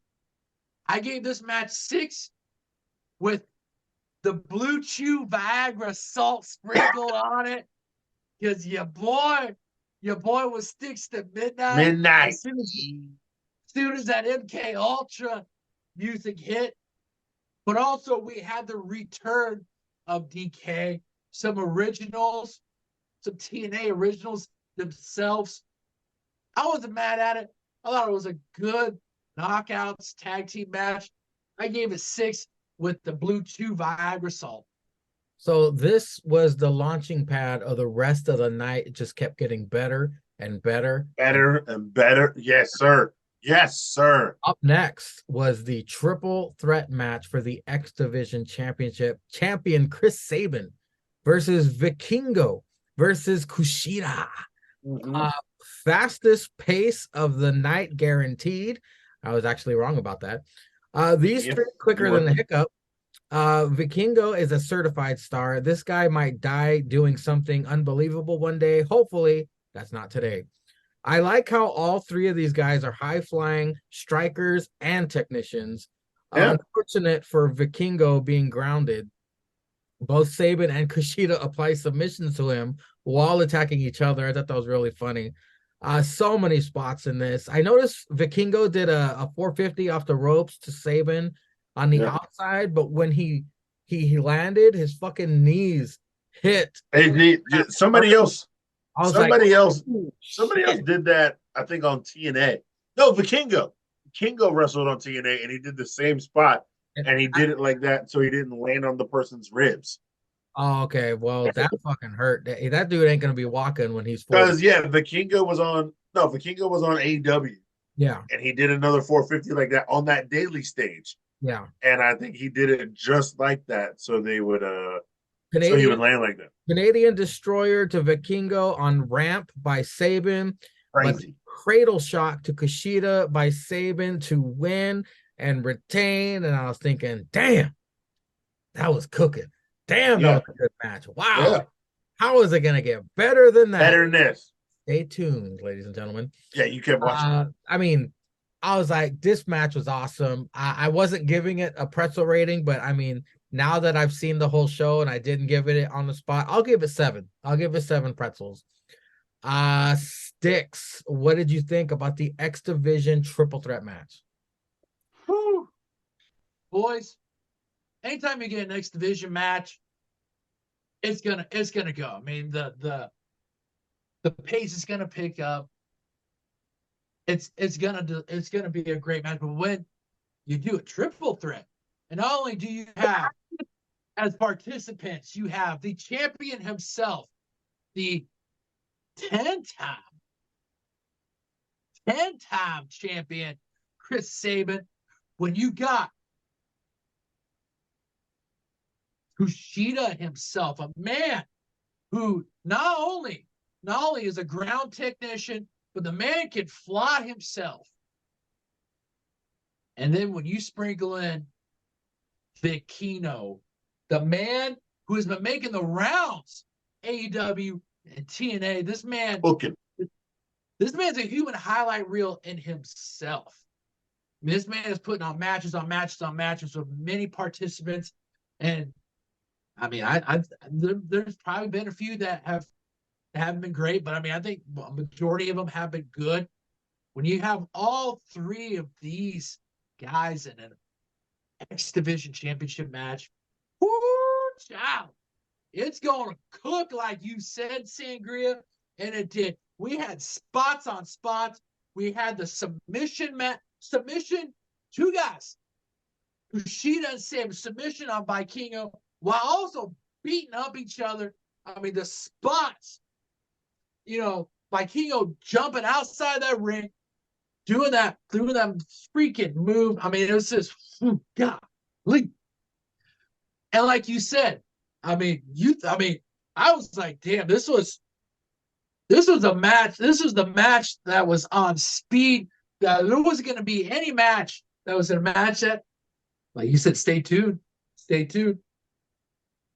Like you said, I agree. I gave this 7 pretzels. This match was a great X Division Championship match. And I mean, I thought I was like, whew, I don't know. I don't know if any match gonna speed wise, pace wise that was gonna touch this. I think there was one. They were just starting. They were just the oven was preheating, boys. Yeah, it was preheating. We weren't even cooking yet. We were just heating up. Yeah. We had an automatic starter on the car. We weren't in there yet. We just turned it on. We weren't in the car yet. Them panties getting moist, fella. Yeah. Cesar, the triple threat X Division champion. Oh yeah. There were so many spots, but the one spot I liked was Chris Sabin had the legs of Vikingo tangled up with Kushida, and then like would run to the ropes and clothesline Kushida, and then Vikingo would yell out, and then Kushida would get up, and then he'd like maybe drop kick Kushida, and then this is what I love about the announcement team. Yes, I know what you're gonna say. TNA, because like old fuck faces was like, if he does this and Vikingo taps out, you better be careful. Does Kushida win? Yeah. Because Kushida's the one doing the damage. You better not hit him too hard. You better not hit him too hard. I was like, holy fuck! If he does it for a third time, and then I'm thinking, somebody's gonna save this just for a finish, because I need that finish to happen. To where you're hitting a guy, but you trap the guy in a submission lock, and you hit him once, you hit him twice, you hit him 3 times towards the end of the match, and you both have been working on the knee, and the guy kind of taps out. Or you hit a guy like Kushida, he falls back, and then on that third time, maybe reaches back for like the neck and puts him in the submission, and then maybe while some guy like Chris Sabin is thinking about hitting him again, he's already trapped him, and the guy taps out. I was like, oh my God, that's a great finish. And it was this match here where I will tell you guys and the public ourselves. Sticks, I know you got your favorite TNA wrestler. I don't know if Sangria has one. But my man, Chris Sabin, is my favorite in TNA singles wrestler right now. That's a good question. Like, look. I actually love the tag matches in TNA and Impact more than almost the singles wrestling. Okay. Y'all know I love my boys. You know I love my boys. Right? You know I love my boys. But I'm sorry. Above them, there's a new guy, and his name is Chris Sabin. This dude, I'm gonna have some words towards the end of this that I'm gonna say. I'm not gonna say it now. I'm gonna have some words that I'm gonna have to say at the end. We get to the end after that. But Chris Sabin, I know you love your Josh Alexander, and rightfully so. Rightfully so, because that man cooks with anything he's got, and he cooks.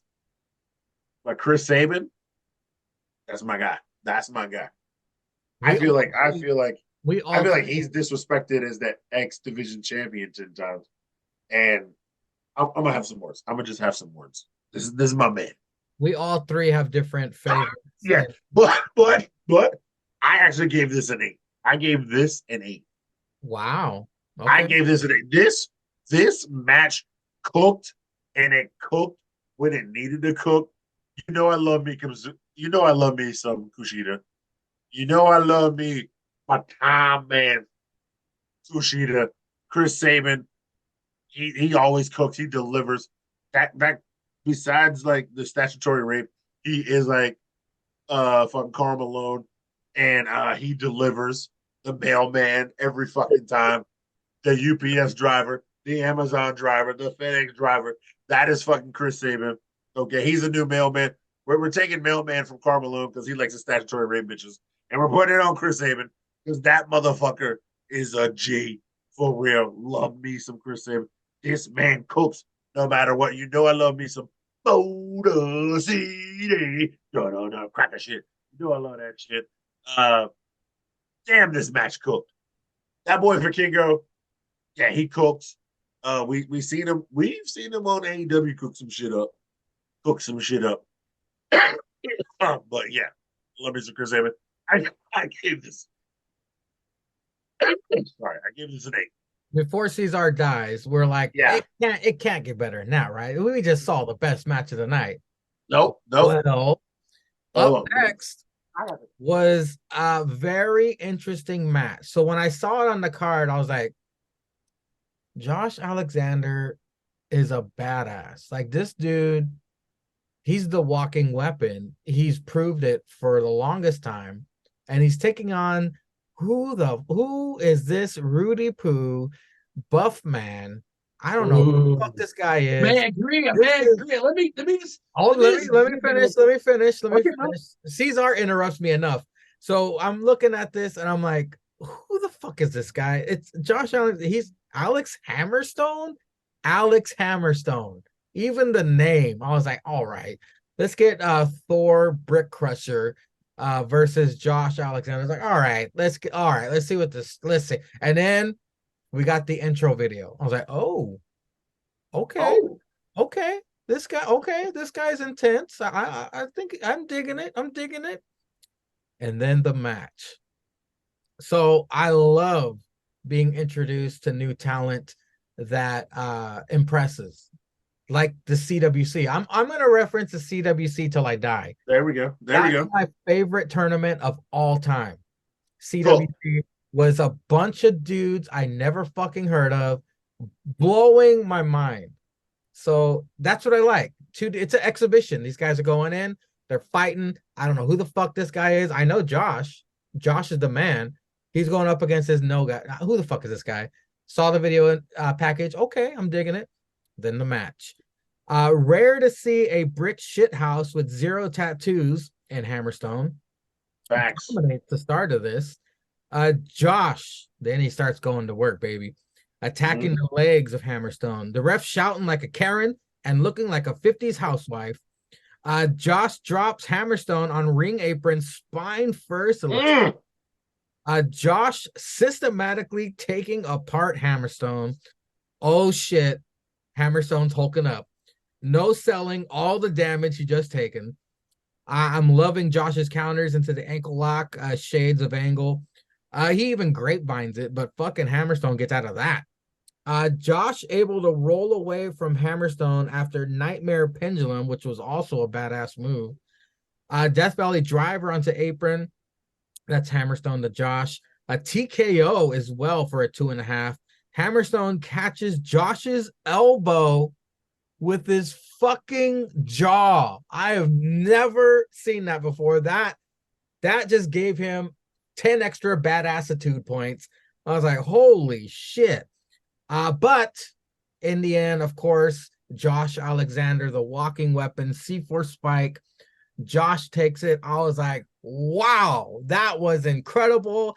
I love this Hammerstone guy now. I'm sold. This was good. I hope we see more of this dude in TNA. I hope he goes all nonstop action. I don't know what their graphics going to say.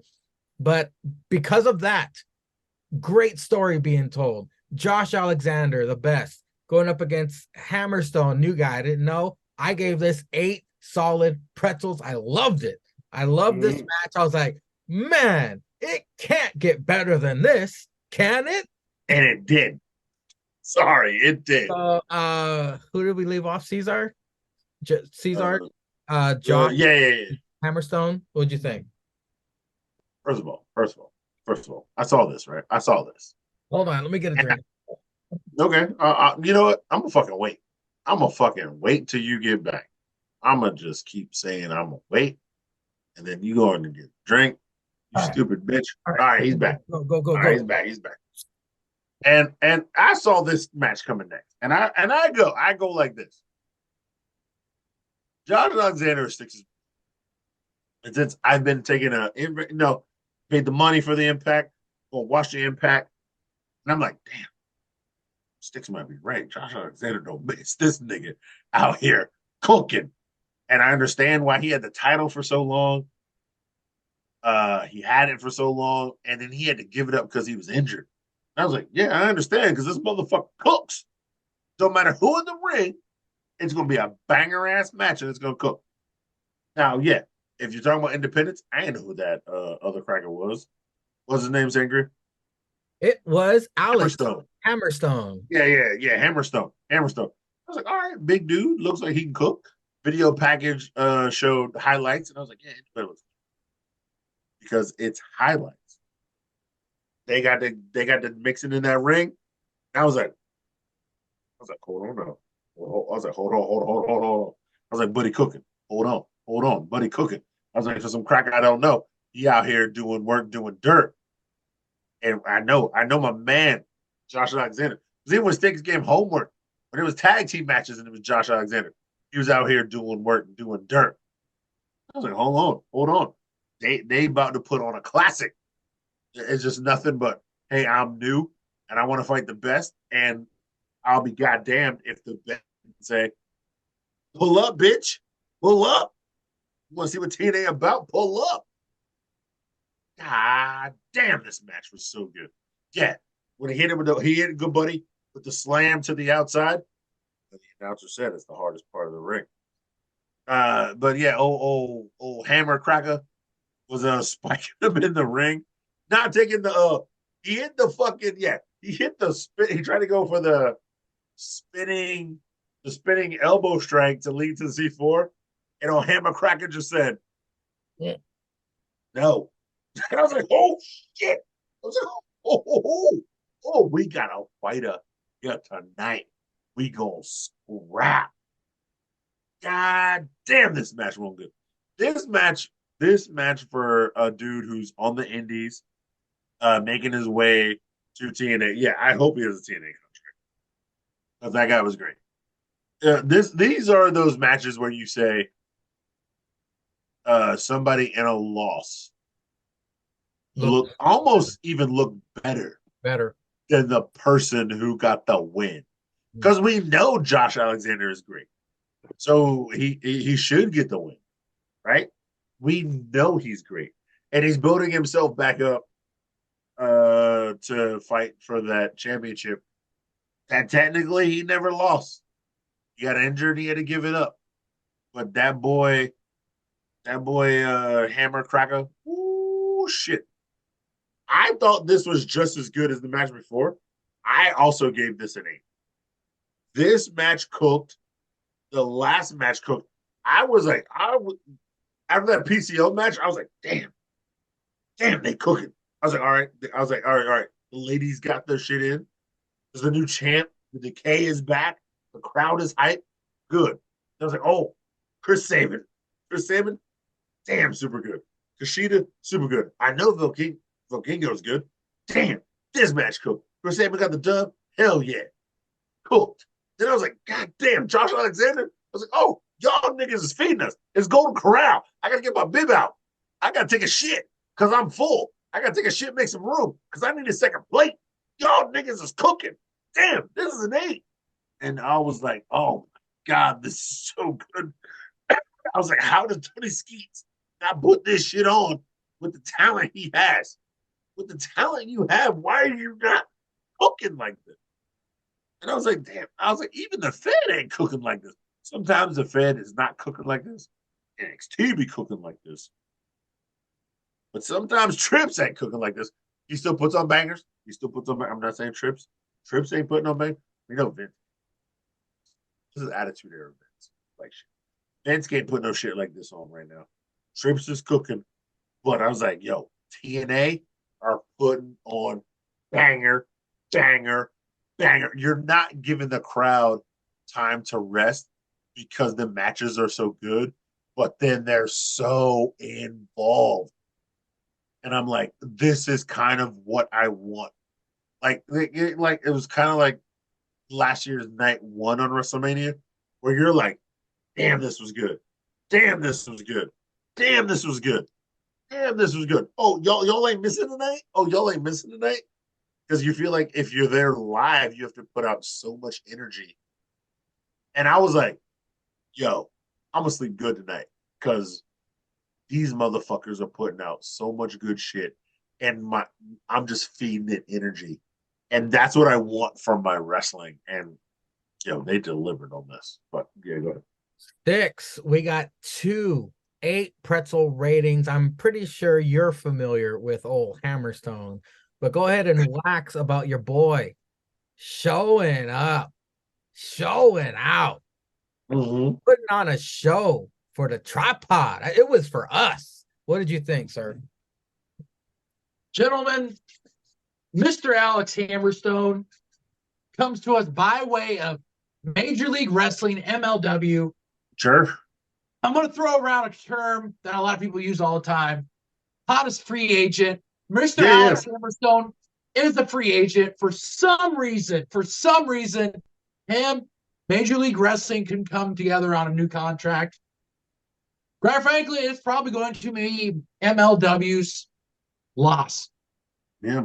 I certainly hope. If I was Scott D'Amore, after this match, I would have called upper management and be like, hey, yeah, I need some more money. We need some more money. Mm-hmm.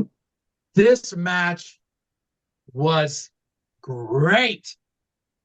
I personally think Alex Hammerstone had this match to be able to show numerous people,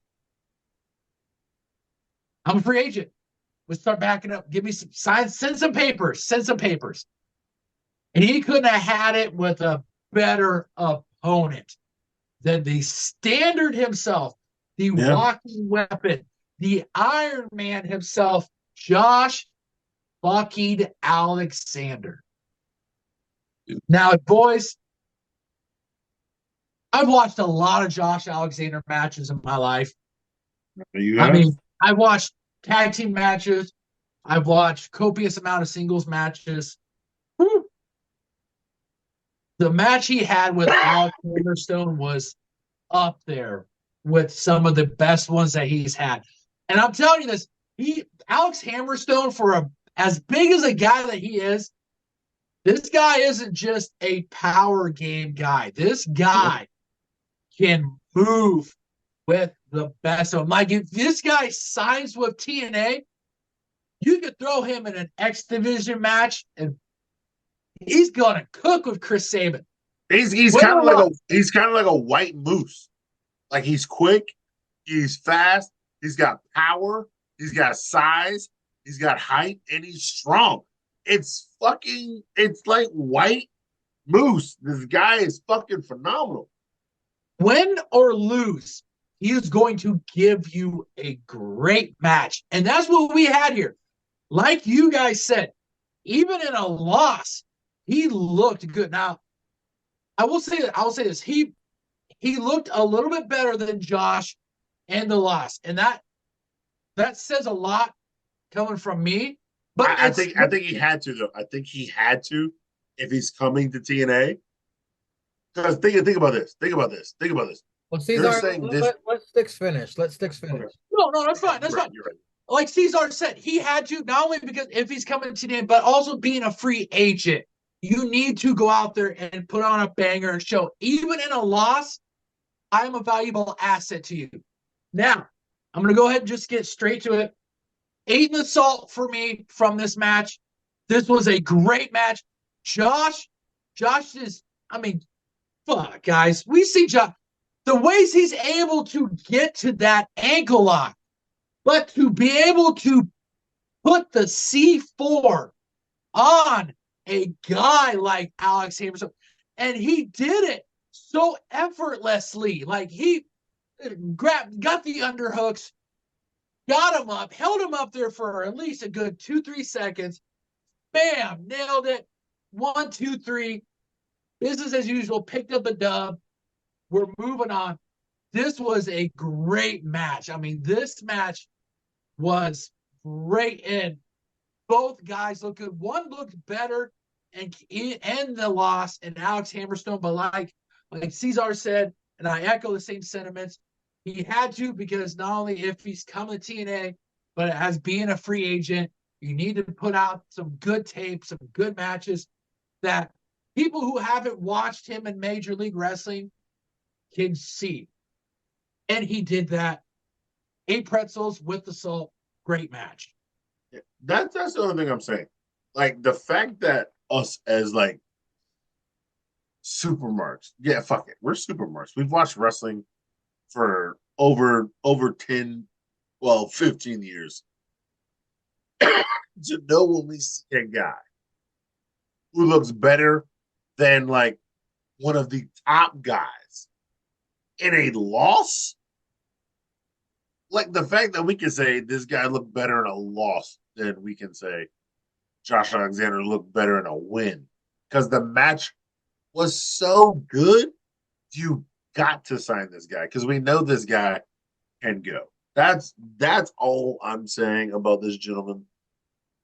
And he was great. Hopefully we see more of him in the future. But up next was the 4-way for the TNA Tag Team Championships.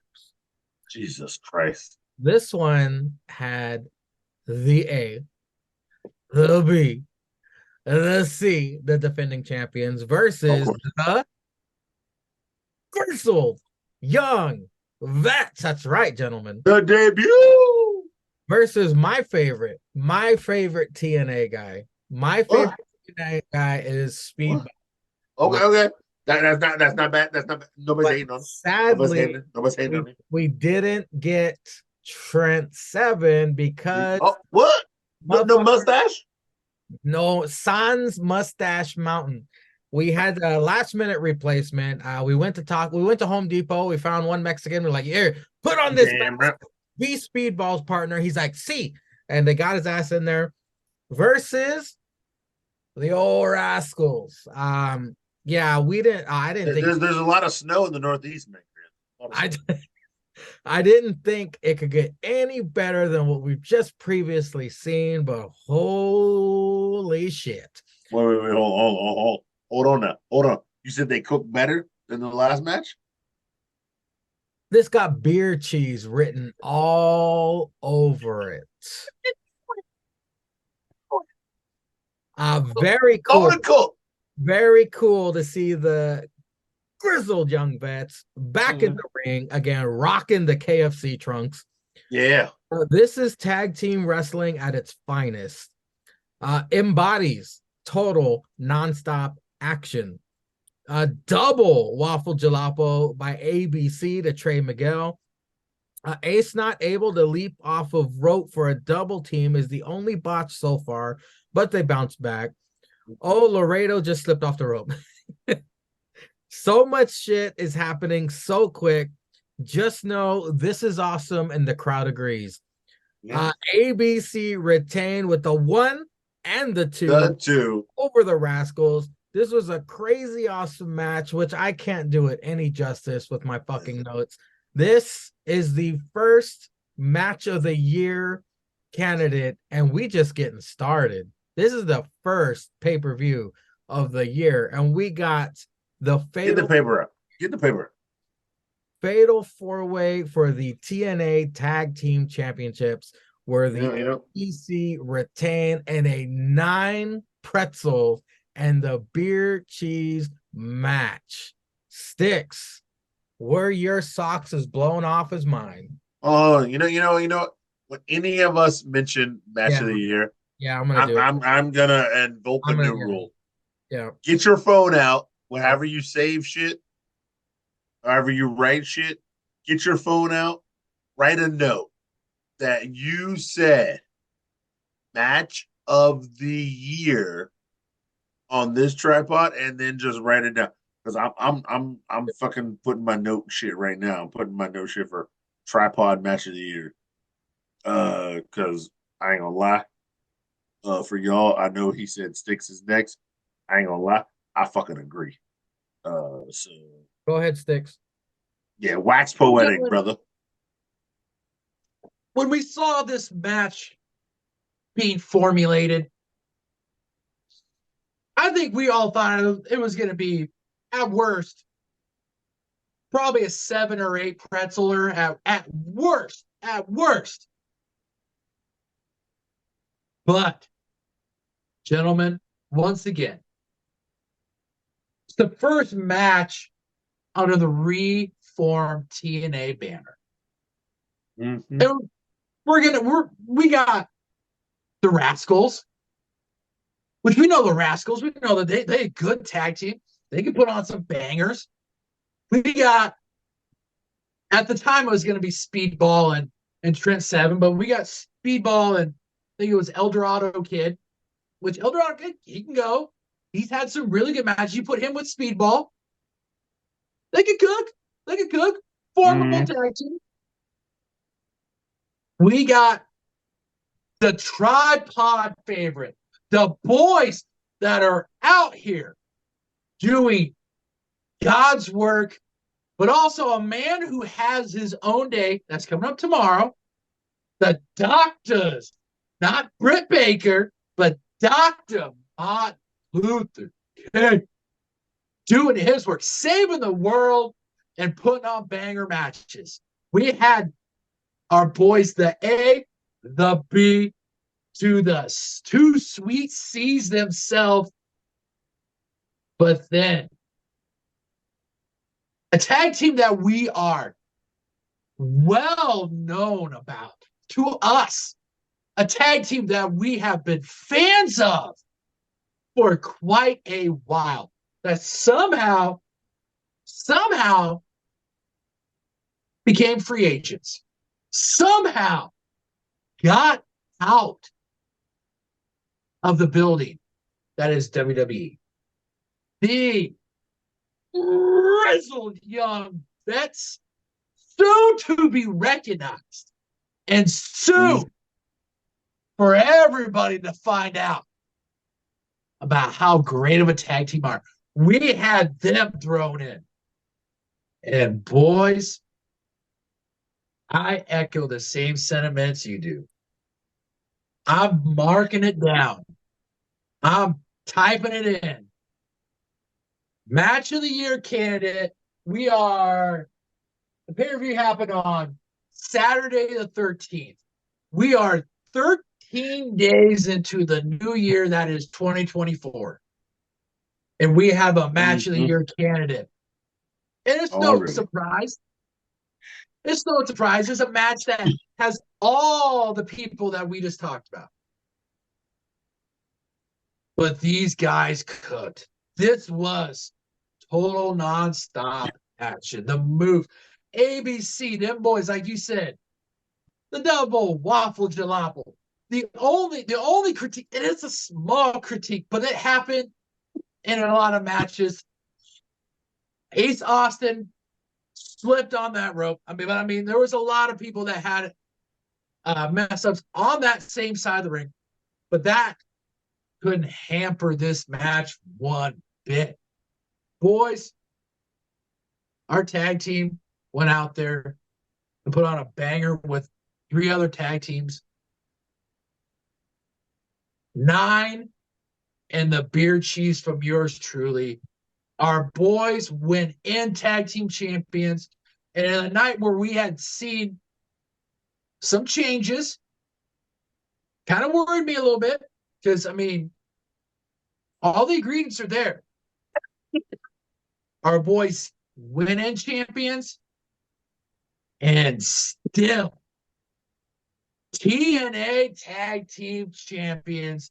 The boys that are doing the Lord's work and the good doctor's work himself, the A, the B, the C, retain.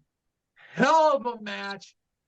If you want to watch, this is another one of those matches that when you want to talk about tag team matches, You throw this match on because the chemistry with all these guys, even a team that was just thrown together at the last minute showed that they could be a well-oiled tag team if they had more reps put together. Yeah, and they were good. They were good. This match was great. 9 in the beer cheese. And more importantly, our boys retained. So Yeah. that's all I got to say. Cesar. Match of the night for 2 of us. Yeah. 9 beer cheese from 2 of us. But the world wants to know, before you choke and cough to death, what was your thoughts on this tag team championship? Yeah, no disagreement here with the motherfuckers who I record this shit with. These fuckers here, who is my niggas, and I know one of them's a cracker. These is my niggas, because they put on the 9 in the beer cheese for your boy. This match cooked like a 7-course meal on a 3 Michelin star restaurant that was cooked in your kitchen that you didn't even have to drive out to. Bitch, everybody in this match showed their ass. This was the most Cesar 632 match you could fucking have. You couldn't have got a more Cesar 632 match. Like Speedball hit his finisher. The wetback Mexican hit his finisher. The Rascals hit everything but the spray paint. The GYV hit everything they had in their arsenal. And even the A, the B, the C hit everything. And that's how they won. They won with the 1 and the 2. After hitting everything. Fucking Mexican cracker hit a 450 to the outside. Speedball hit his finisher on the inside after the cracker hit the 450 on the outside. The Rascals were motherfucker hit the fucking the springboard off the ropes. Putter. Jesus Christ. That shit looked the G, the Y, the V showed why we gave them the respect. We, the tripod, gave them the respect when they were the GYV, before they were the dyad, before they were the G. While we always said the grizzled young vets, soon to be recognized, and that cracker even said soon to be recognized when they were cooking in this match. He even said it then too, because he knows the GYV are a great tag team, and this is only a bonus. Only a bonus to TNA because how they got these boys there now and how hard they're going to cook. But yes, at the end of the night, the A, the B, the C got the 1, 2, 3, and in this match cooked beyond cookage. Yes, it's 9 in the beer cheese. It's so good. And so I told you. These are my guys. I just need them right now versus Mercy Machine Guns, and I can start watching TNA. Like a real match between all of them. I don't need the titles on them. They can lose the titles. I just need the match of these guys. That's how good both those teams are. The Motor City Machine Guns and the AEW the C. None of them need to have the titles. But if they just fought for the best tag team in TNA, like if maybe that was on the line, I don't need titles. I don't need titles, man. Because that match would cook so hard because it has 3 of the 4 of the best guys who I think, not to say Alex Shelley is trash, No, I'm saying Alex Shelley's good. And yeah, Uh-oh. Well, since this episode's getting a little long in the tooth, I'm gonna go over the last two matches. For the Knockouts Championship, it was Trinity versus Jordan Grace. Oh wow, Dana Brooks in the crowd. Ash by Elegance. All right. A very long, drawn out start to this one. It does make it feel more serious though. A very slow paced match. This one's getting time. Trinity slight slip on the rope during a straight kick from the corner. Grace showing that strength off, throwing Trin around. Trinity a striker. Grace with a mega wedgie. Too bad she has no ass. Grace muscle bust Trin for a 2.5. Starstruck, rear view. Grace stays alive. Heat Seeker on the apron by Trin. Starstruck will not work on Grace because she's too damn strong. She keeps lifting her up. Spinning back fist, Juggernaut driver, new champion. The crowd, I don't know. The crowd was just not into. I think after that tag team match, they all needed a breather. I don't know. The crowd was not too much into this match. Very disappointing, Las Vegas crowd. But the match was good. Wasn't great. It was good. I gave it 7. I gave it 7 pretzels. It was all right. And then the main event for the TNA Championship, Alex Shelley versus Moose. Does Shelley have the HBK wonky eye? Moose has a lisp for sure. Spit in the face to start. Shelley knows Moose gonna be tough to beat. Very smart working on the arm of Moose. Jesus, Moose leapt to the heavens to hit a motherfucker of a drop kick. Slow paced match as well. Shelley hit Shell Shock on the outside. Moose looked dead. Moose hits a power bomb for a near fall. There was a handful of near falls. DeAndre comes out to distract. Both posses fight on the stage. Shelley drops Moose on his arm on the ramp. This is a great David versus Goliath matchup. Plenty of time, and Moose hits a spear for the pin and new champion. The system come out to celebrate, but the night wasn't over. There were still 45 seconds left. So here comes fucking Dolph Ziggler debuting, tussling it up with Moose. It was okay. It was okay. I mean, it was a great story. This match made me respect Alex Shelley so much. Even though he lost, like he was wrestling a smart man's match. But in the end, Moose, I mean, that fucking spear just murdered his ass. I gave this one 8. I really did enjoy this match. It was good, but like I said, I mean, you ain't gonna top that fucking tag team match that we just witnessed. Cesar, the Trinity versus Jordan and Alex versus Moose. What'd you think? So this is where I'm saying like I'll talk about some shit at the end. No, the Trinity versus Jordan match I actually thought it was really good. Because usually Trinity is the stronger one in the match. And then she had to fight Jordan Grace, who we know is the strongest bitch in NXT. Oh, not NXT, sorry, TNA. So no, I thought it was a really good match.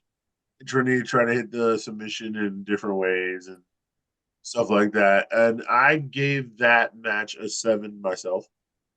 I thought it was really, really good. Yeah, Jordan got the win. She called a shot. She got her win. And then we go to the main event it was Alex Shelley and Moose. And this is where I was saying certain things.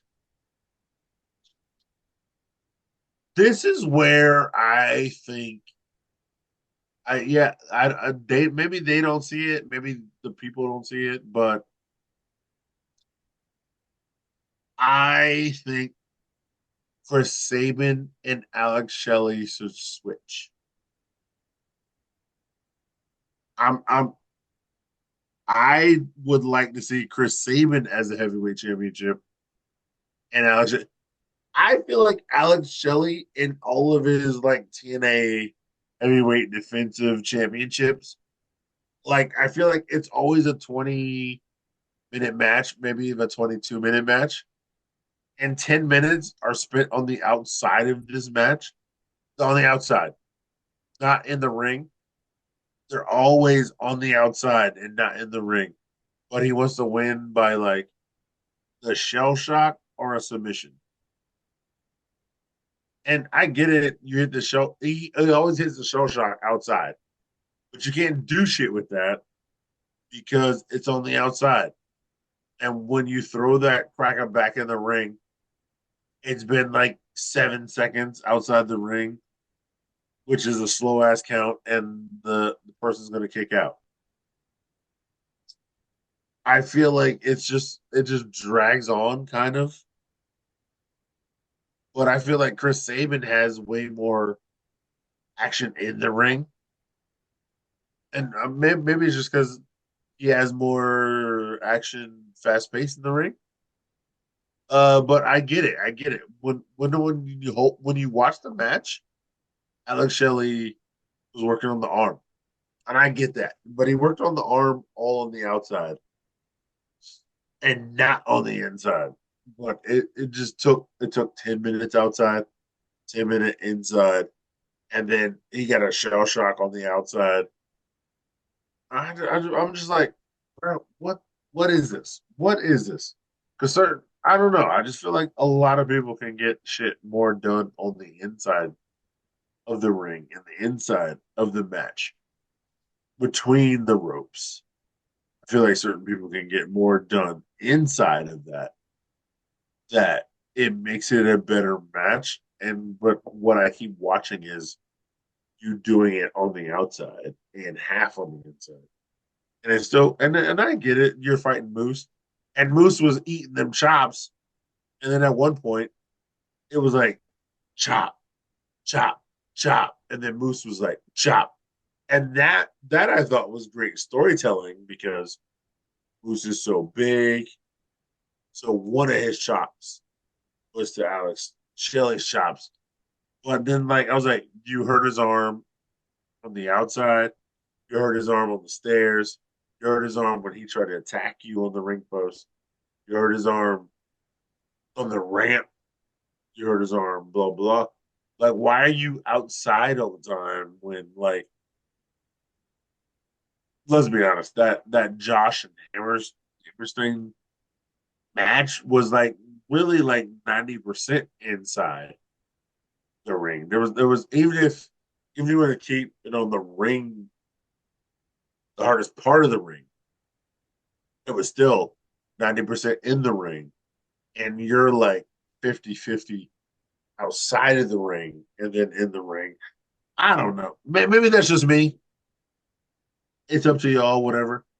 But maybe it's just me. But I gave the main event, I gave the woman's main event like a 7 in the mustard.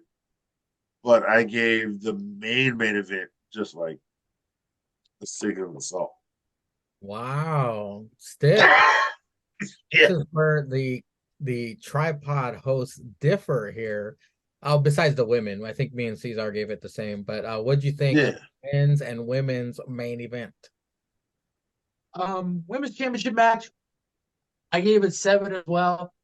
A little bit of different footing for Trinity. She wasn't the stronger person, like both you gentlemen said. She wasn't the strongest person in the match. Jordan was, which she showed numerous times. Trinity tried putting the Starstruck on her. Finally, Jordan was just basically able just to lift, like deadlift her up while still on it. Yeah. Still had her on it. Jordan able to pick up the dub. She's the new champion, ushering in the TNA era. Maybe Trinity's gone. Who knows? I mean, there's rumors going around. Or maybe she sticks around. Who knows? Maybe she'll. I mean, I would imagine she's got a rematch clause, so maybe she calls that up here, coming up here. I don't know. Jordan Grace called her shot, picked up the dub. Good women's match. Good women's heavyweight championship match. Men's heavyweight championship. Alex Shelley, a man who's trying to usher in, a man who's an OG from TNA, going against Moose, who I could be very wrong, who I believe was the last TNA heavyweight champion before they. No, he was. He said that shit. He was the last TNA championship before he lost the title to Josh Alexander when it went to Impact. That's what I thought, because I remember, because I thought I remember the belt was like white leather. And I thought he had it. So you had a guy who's an OG TNA original against the guy who was the last TNA champion, main event, men's heavyweight championship match. And I agree with Cesar. I thought the match was a little bit more outside than it was inside. I'm not saying it hampered it or dampened it for me. It's just something I noticed. Like, you do notice, like what he said, like Cesar said, he hit the shell shock outside the ring. You got to take 7 seconds to get his ass in there. I mean, Moose also did some moves outside the ring. One thing that Alex Shelley does do, he will focus on a body part and he will continually assault it. He did it inside the ring and he took it outside the ring. He did it with Moose's arm. This is what Alex Shelley does. He's like the announcers even said he's like a professor of professor. wrestling. They said he's a professor of wrestling. Yeah. Yes. And that's one thing that I've always liked about Alex Shelley. Like, you even saw it with a lot of the veterans. Like Kurt Angle would always target your ankle and he would grind the shit out of that because you knew that ankle lock was coming down the line. And he wanted you injured and ready to go. Alex Shelley, same way. Arm, shoulder region, set up the Border City stretch, shell shock, multiple ways. Anyway, I digress. Moose won. I gave it 7. Dolph Ziggler comes out. They had teased it was going to be a big signing, which, I mean, for TNA, Dolph Ziggler, Nick Nemeth, it's along that lines. I mean, the guy, we've seen this. It's like the playbook that TNA does. A free agent from WWE comes along, and TNA is a viable option for him, and they come. Dolph, Nick Nemeth have been hitting the rounds. He showed up at New Japan, and now he's here. I mean, like I've talked about before, TNA is one of the best options for free agents to have because they tape their shows in one weekend. That allows you to go out and wrestle in other promotions and get more money. So I don't know if I'm pretty sure he's probably not TNA exclusive, but I don't mind it. I mean, I think we all think Dolph is a pretty respectable wrestler. He's good in the ring. I like seeing that. There was always questions about Dolph of how much was he still invested in wrestling? Was he more just there to collect a paycheck and then get in, get out, and then go do his comedy routine? It seems right now he's invested. Before we get into a super long tangent, we're going to end the show here. Thank you, ladies and gentlemen, for listening and watching all the talk of all this wrestling talk.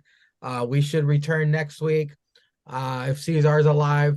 But until then, ladies and gentlemen, I won't be. I'm dead. APPW on Mangria Fueled YouTube page. All new shit constantly coming out. Royal Crumble is coming up as well. And until next time, ladies and gentlemen, we do what we do best here on the Tripod, and we give that big ups. Oh shit! Hold on. To Stallion Pete. Ski Salute!